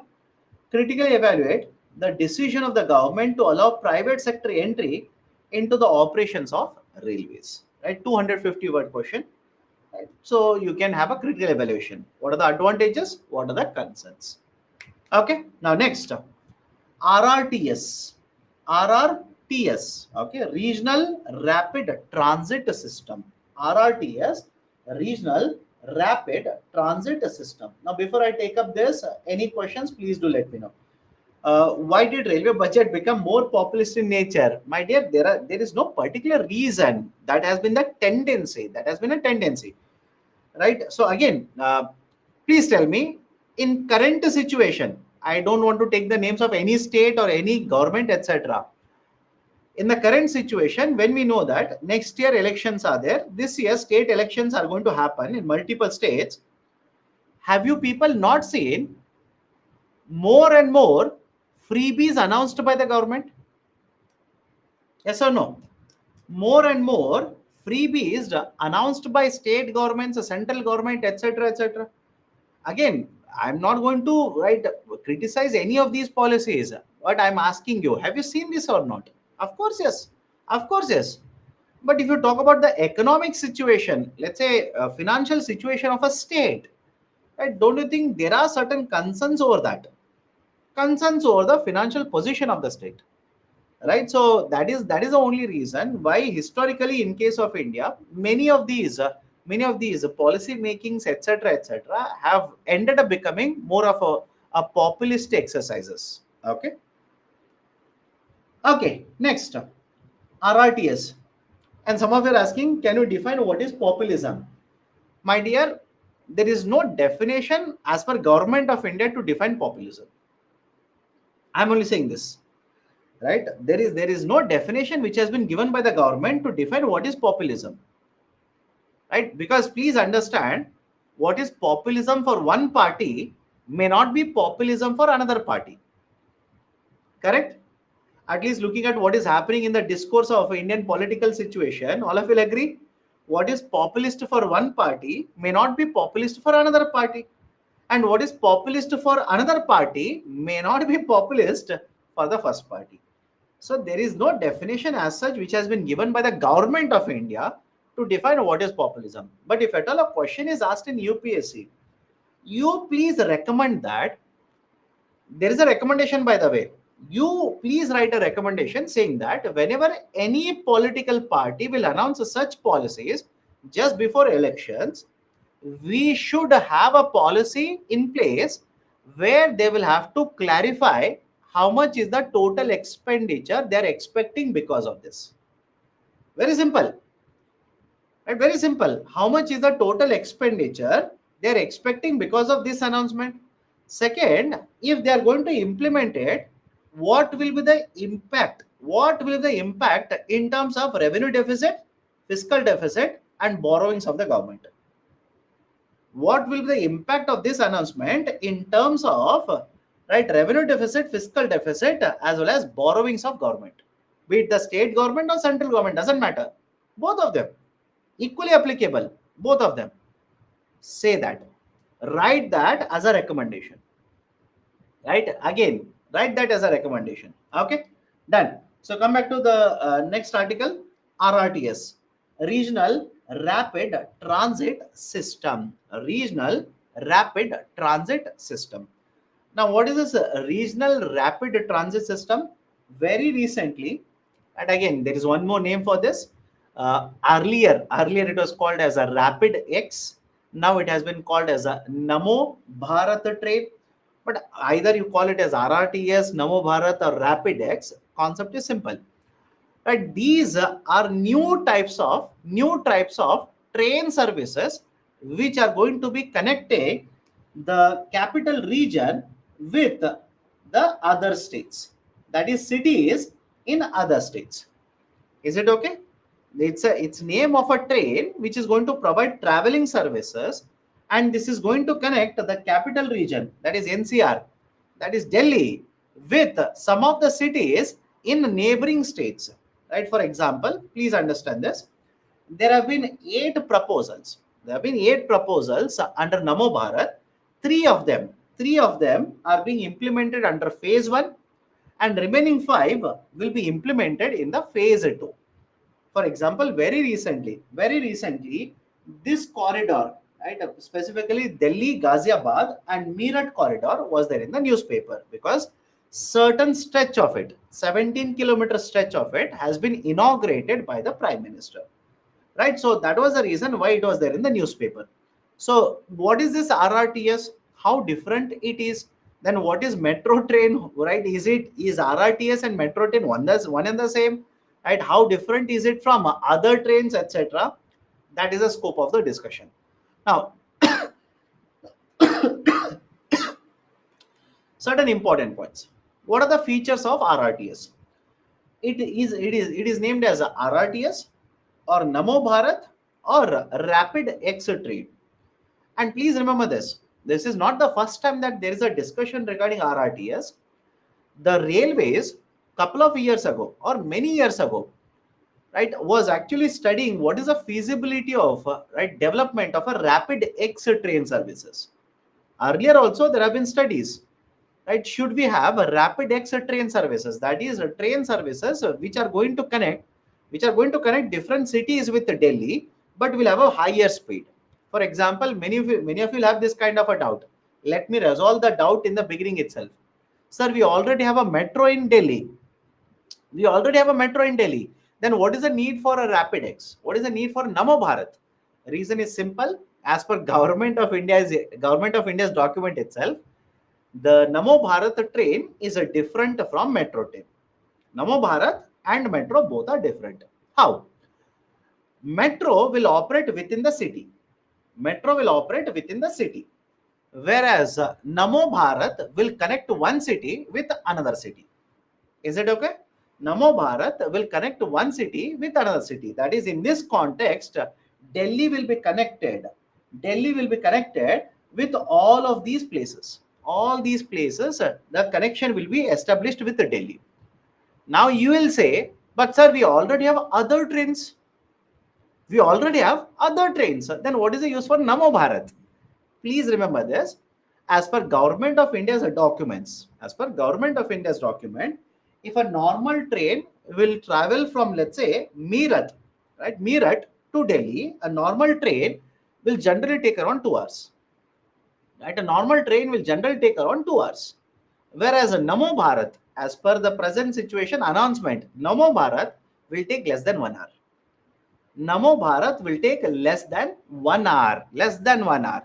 And the government of India's document says the frequency of Namo Bharat will be very, very high. As per the document published by the government, it says once every 15 minutes. They have a capacity to run Namo Bharat trains once every 15 minutes. Right? So speed of Namo Bharat on an average, it is expected to run at 160, but with the highest capacity of running at 180 kilometer. Highest speed is 180, but average it is expected to operate at 160. Metros generally operate at 100 kilometer. On an average, 100 to 120 kilometer per hour. Right? So these are the differences. Right? These are the differences between a Namo Bharat and any other normal train, or for that matter, metro train. Now, right, apart from this, what are the other features? It has a capability of running up to a maximum speed of 180. It has been developed by, remember the name of the company, UPC can ask you this, the National Capital Region Transport Corporation. Right? National Capital Region, NCRTC, Transport Corporation. It is a joint venture. Joint venture means multiple authorities, multiple, let's say, governments have come together and they have set up this one corporation. What are the entities involved? Who else is involved here? Central government is involved.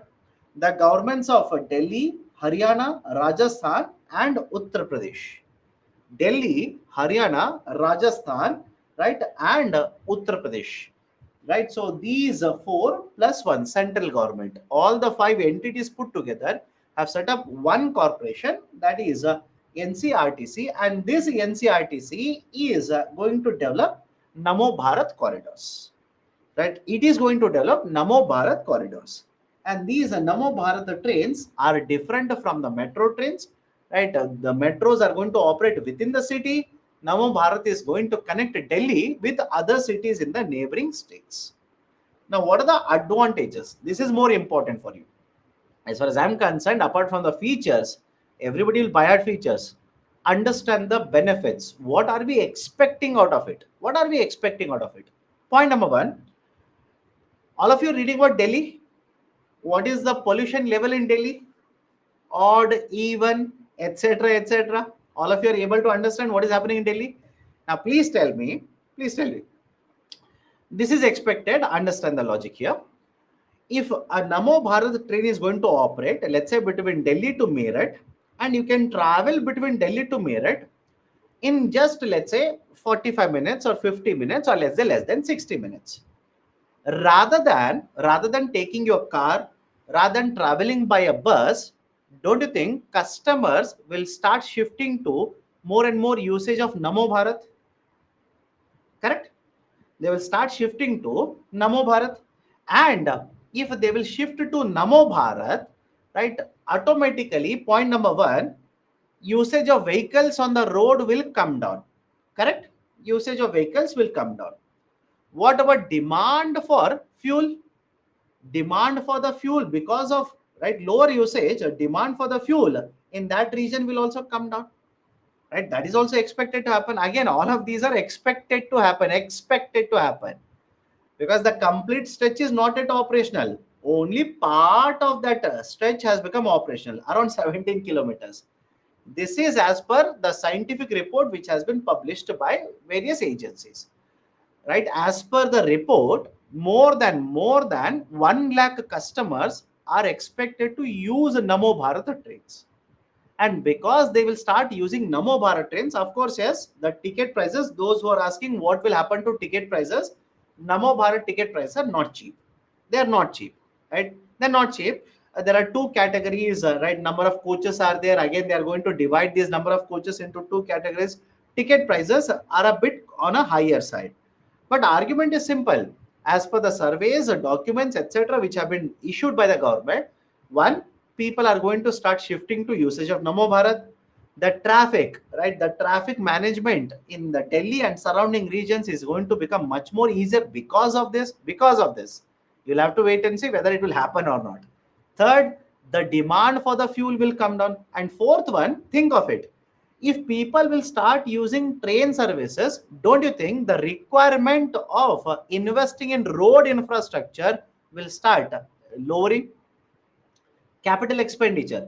The capital expenditure on road infrastructure, because more and more people will start using railway ecosystem, so the demand for developing, maintaining roads, etc., the demand is expected to come down.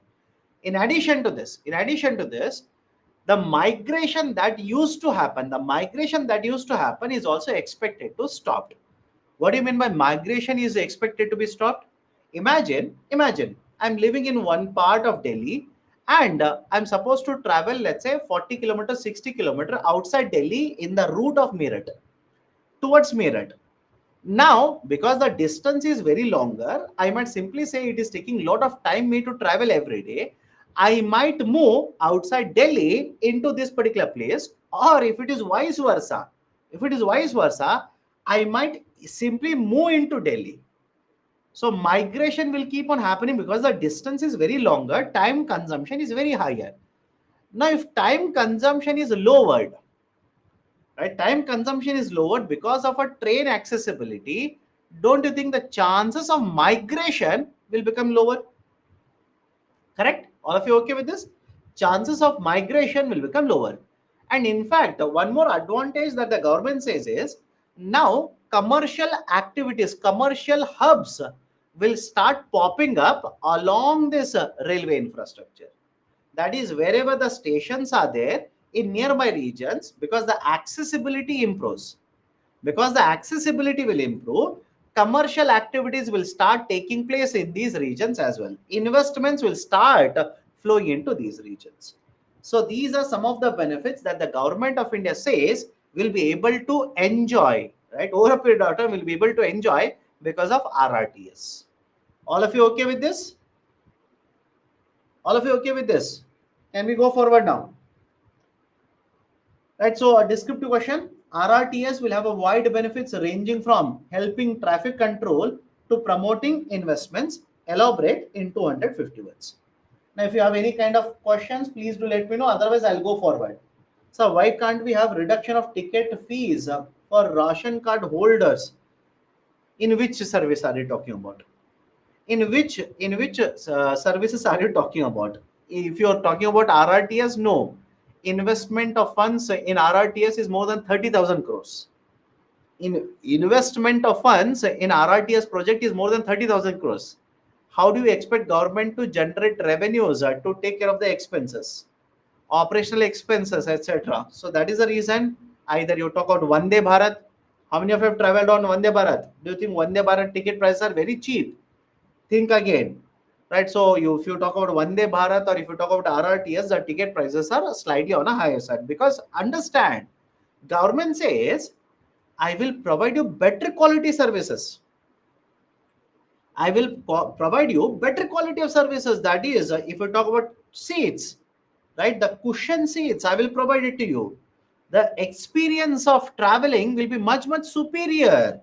I'm reducing the time consumption, but for all of it, you have to pay a bit higher price. Done? Right? So this is a question related to RRTS. Let me go forward. Any other question? Any other doubt? And those who are wondering, will there be customers for such projects? Yes, there are customers. For example, Vande Bharat trains. Do you think Vande Bharat trains are running empty? Anybody in the classroom who thinks Vande Bharat trains are running empty? No customers are there. No, my dear, customers are there. Okay. Okay, let me go to the next one. Uh, Again, explain how migration will reduce because of RRTS. Let me show you. Let me show it to you. Imagine this is Delhi. Okay, my office is there in Delhi. Of course, now Delhi government itself says don't come. But anyways, let's assume my office is there in Delhi, but my residence, my home is, let's say, 50 kilometers away from Delhi. So traveling every day 50 kilometers to and fro is very, very difficult for me. Time consuming for me. So what will I do? I will shift my residence into Delhi only. I will shift my residence into Delhi. But do you think the infrastructure that is there in Delhi is equipped, sufficient to handle the requirements of people who are residing in Delhi? Those who have gone to Delhi, please do let me know. Right? Do you think we have sufficient electricity? Do you think we have sufficient water supply? Do you think we have sufficient housing, hospital, education infrastructure, etc.? Lot of pressure is there on all of this infrastructure. So because of my migration, I am also adding to this pressure. But what if now, right? Let's say there is a railway which will take me to Delhi in a span of 20 minutes, in a span of 30 minutes. So I'll not think of migrating into Delhi. I will stay in my residence itself. Right? That was basically the point I was trying to make. Okay. Now, next one, integrated solar village scheme for rural development. Again, before I start, there is no such scheme as of now. Central government has not announced any integrated solar village scheme. What this article in the Kurukshetra discusses is, if the government will decide to have a scheme, what should be considered?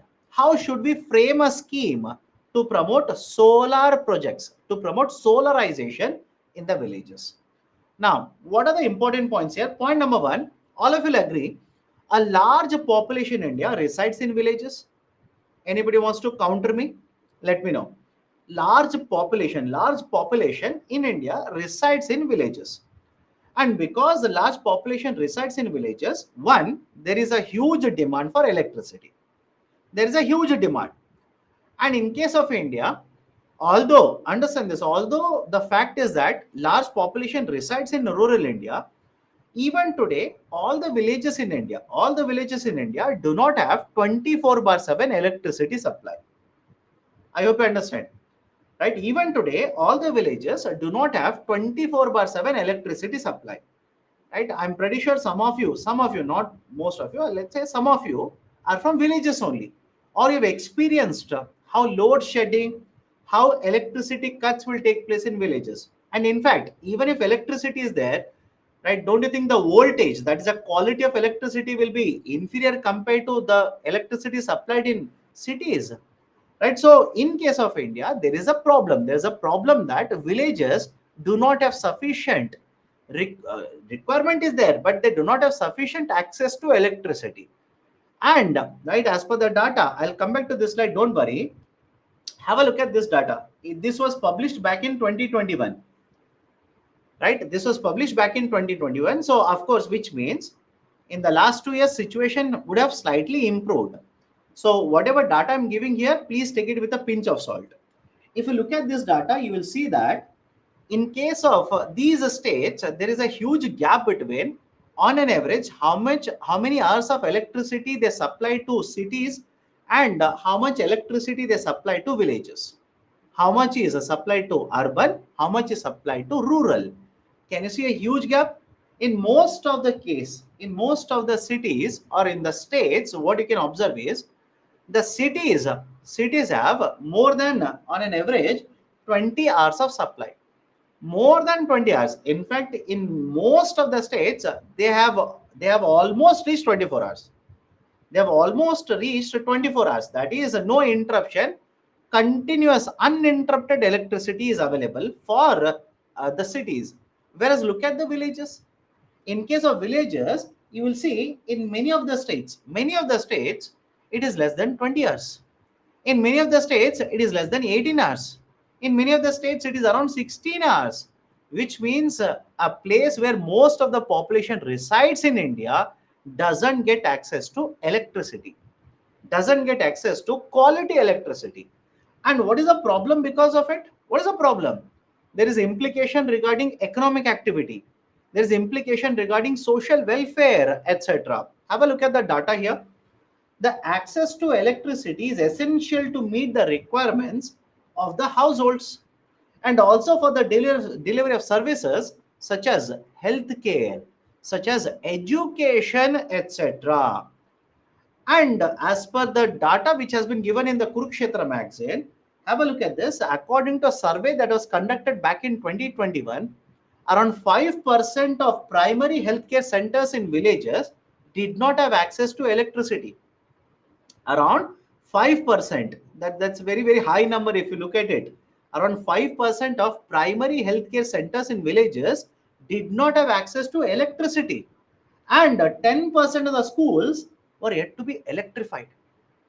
Right? So schools, right, do not have electricity. Healthcare centers do not have electricity. Right? And the situation is much worse in case of areas which are prone to extreme events driven by climate changes such as floods. Right? In many places in India, periodically there are floods which are taking place. Periodically, floods will keep on taking place. And when the floods will happen, certain regions are cut off for many days, especially villages. In cities, the restoration is done much sooner. Many of the villages are cut off without getting access to electricity. So this is a situation in India. So what can be done? One of the solution that has been recommended in Kurukshetra magazine is, why are we not harnessing sunlight? Why are we not harnessing sunlight? Harnessing means, why are we not using the sunlight to convert this into solar energy? In that particular case, please think of it. In that case, don't you think, right, the dependence, right, the number of dependents in rural area are very high, rather than being dependent only on thermal energy supply from, let's say, this state, that state, etc. The villages itself can become self-sustainable in terms of generation of electricity. Correct? For example, let me give a very simple example. All of you heard of Modera village in Gujarat? If you have not heard of it, current affairs is not up to mark. Very simple, right? If you ask me, sir, should I hear about it? Yes, my dear, you should have heard of it by now. Modera village in Gujarat has become very famous now. Why? It is a solar village. It is basically a solar village. What do you mean by solar village? In this village, in this village, right, the households in the villages and other, even other properties, they have started installing the solar equipment which will harness the sunlight, convert into solar energy, and the energy that they have generated is sufficient to satisfy the demand in the village itself. Right? So that is the reason there are many states, including Gujarat, by the way, which have formulated policies to promote solarization in the villages. That is essentially to promote, right, the process of harnessing sunlight using solar panels. Many states have formulated policy. Many states are even yet to have any kind of a policy. So this article says, one way that we can promote, way is that we should make a framework in villages, right? For every village, we should make a framework wherein the villages will be able to, right, have this kind of a equipment where solar energy will be produced. But we should have a very coherent policy, not incoherent. We should have a very good outline. We should have a very good policy.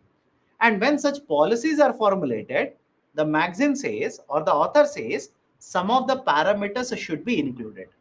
Some of the things which must be considered when you make such a policy are these. Right? Now, many of you ask me, sir, how do we use these points in the exam? Whenever you will answer this kind of a question, you'll have to write a way forward. You'll have to give recommendations. This is right, basically the way forward for you.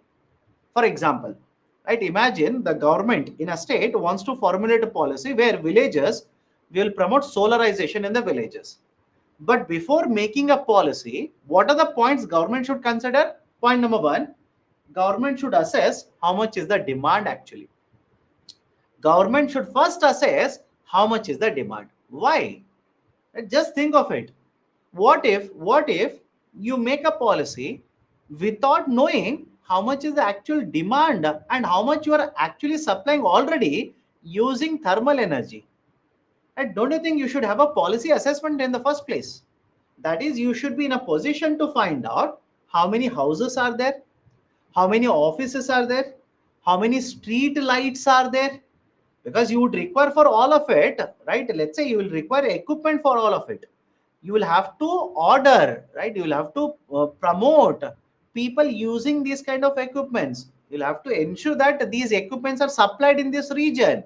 So for all of it, first you should assess how much is the demand, what is the potential in that area, right? For example, think of it. Please think of it and do let me know.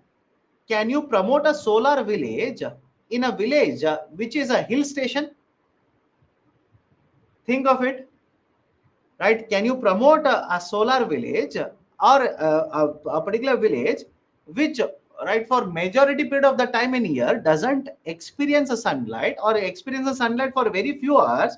Can you promote a solar village in such region? Very difficult. What if for majority period of the time there is no sunlight in this region? It's always shady in this region. Sufficient sunlight is not there even if there is a sunlight. So first there should be an assessment of demand. Assessment of demand. Second one is we should promote business models. We should promote innovative business models. For example, right, we should promote, let's say, private sector participation, right? Certain let's say the agencies of the government which will go to villages, explain to the villages what is the importance of these equipments, right? What is the use of this? If you are able to generate electricity, you can sell it to the government, right? In fact, that happens. Many of the distribution companies purchase solar energy and pay money for the suppliers, etc. So all of that should be provided for. You should ensure that all of this is done whenever you make a policy. Third one, integrating livelihoods through decentralized approaches. Meaning what? Can you use solar pumps in agriculture sector? Can you use solar, right? Let's say solar panels to run, right, appliances in your household? Can you use solar, right, or let's say the solar electricity to run certain electric equipments in small shops? So argument is simple, right? So integrate the livelihood requirements of the people, right, with these kind of approaches. Fourth one, integration with existing policies as well as regulations. Many state governments or the central government would come out with a policy apart from the policy that you have. So is it correct to have your policy plus other policies which are running parallelly? No. Rather than that, try to integrate certain components from other schemes, try to integrate these components into one consolidated framework. I'll give a very simple example, right? If you want to understand, sir, how can you say this, etc., etc. Have you heard of the scheme PM Kusum? Let me know. Have you heard of the scheme PM Kusum? Under PM Kusum, right? Central government. It's a central government scheme, by the way. Under PM Kusum, central government is promoting solar, right? The motors, solar pumps, basically solar pumps.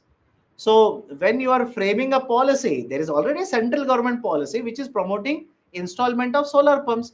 So don't you think the state government, whenever they will formulate the policy, they should ensure that their policy and this kind of a policy, all of them are integrated. There is a synergy between all of these policies. Okay, that is basically the argument. Okay. Finally, skill development as well as capacity building. That is, if you're going to promote usage of solar technology, etc., there will be requirement of maintenance, there will be requirement of repairs, etc. For that, there should be sufficient number of skilled personnel, right, who are provided with skill set, who will be able to provide these kind of maintenance, repairs, services, etc. in the villages, right? The technical services should be provided for, but for that, skilling, right, the skilling should also be a parameter to be considered when the policy, integrated village policy, solar village policy is made by the government. So these are certain points which the government should consider before making a policy to promote solar villages. Done? Right? So these are certain points given in this magazine, and based on this, I've given a question here. Discuss how the solar power can improve the overall situation of rural India, not just in terms of social development, but also in terms of economic growth as well. Right? So this is a descriptive question, 15 marker, 250 words. So these are the 6 topics that I wanted to discuss with you people. Before I wind up, if you have any kind of a doubt, please do let me know. Otherwise, we can wind up the discussion. Okay. In case of DTAA, if Netherlands pay 10% and Slovenia 5% because of OECD, then will government of India return 5% in Netherlands? My dear, the taxes are collected by the government. Okay, point number one. Your argument is if Netherlands will pay 10% and Slovenia will pay 5%, please understand under DTAA, different taxes are applicable. Different taxes are applicable. Okay, because it all depends on what kind of agreements are entered into. Government of India says Netherlands, according to the agreement that I have with you, 10% is applicable to you. You pay me 10%. And Slovenia, 5% is applicable. They will continue to pay 5%. I will not reduce your 10% to 5%. That is the argument of tax department. Why private services are always better than government services? Again, there is no, you cannot simply say always, but generally that is an accepted norm. Because the argument is simple, private sector always focuses on profitability. And because the focus is always on profitability, they will focus on the efficient utilization of resources compared to government, of course.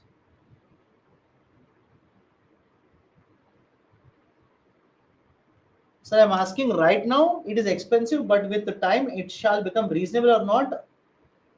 This is not explained. What? If you're talking about ticket prices, you do not know what will happen to ticket prices after 5 years. You don't know that. Okay.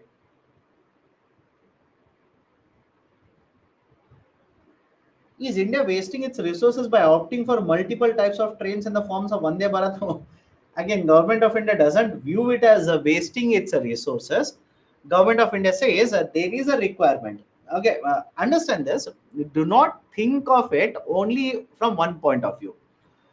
Right? If you think of it from the point of view of, let's say, shifting people from, let's say, mode of transportation, road to railways, that is good because the roadways accounts for most of the population in, I'm sorry, most of the pollution in all the modes of transportation in India. So that is the reason. Think of it in a multiple way, not just in one way. Okay.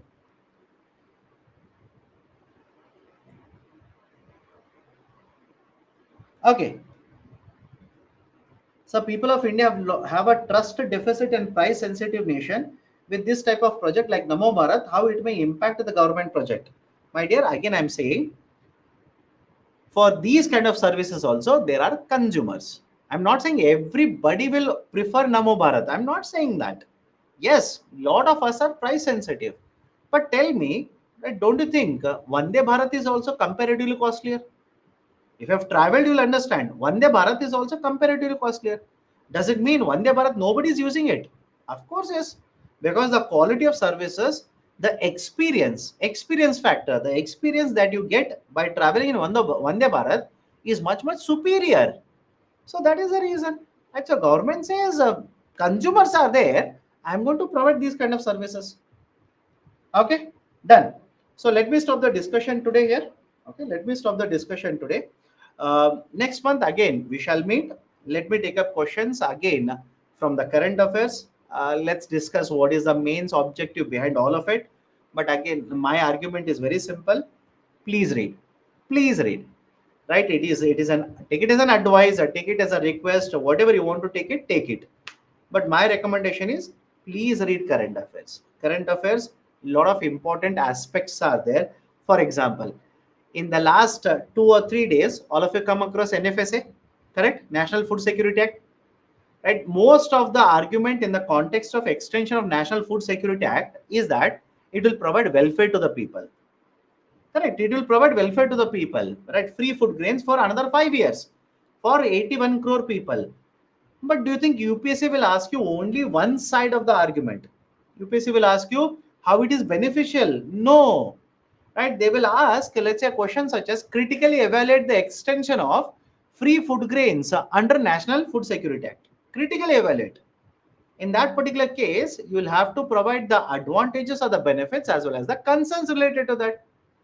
if you're reading only Hindu, only one article in the last 4 days came regarding expenditure. That's it. Apart from that, there are so many aspects, so many angles which are associated with the extension of the Pradhana Mantri Garib Kalyan Anna Yojana. So that's the reason I'm advising you, go beyond only one newspaper. Try to read more and more current affairs related articles. You will get lot of information regarding the current affairs. Okay, so that's it from my side. Take care. See you again next time. Right, whenever the economy class is scheduled regarding the webinar. See you again next month. Right. So take care. Good night.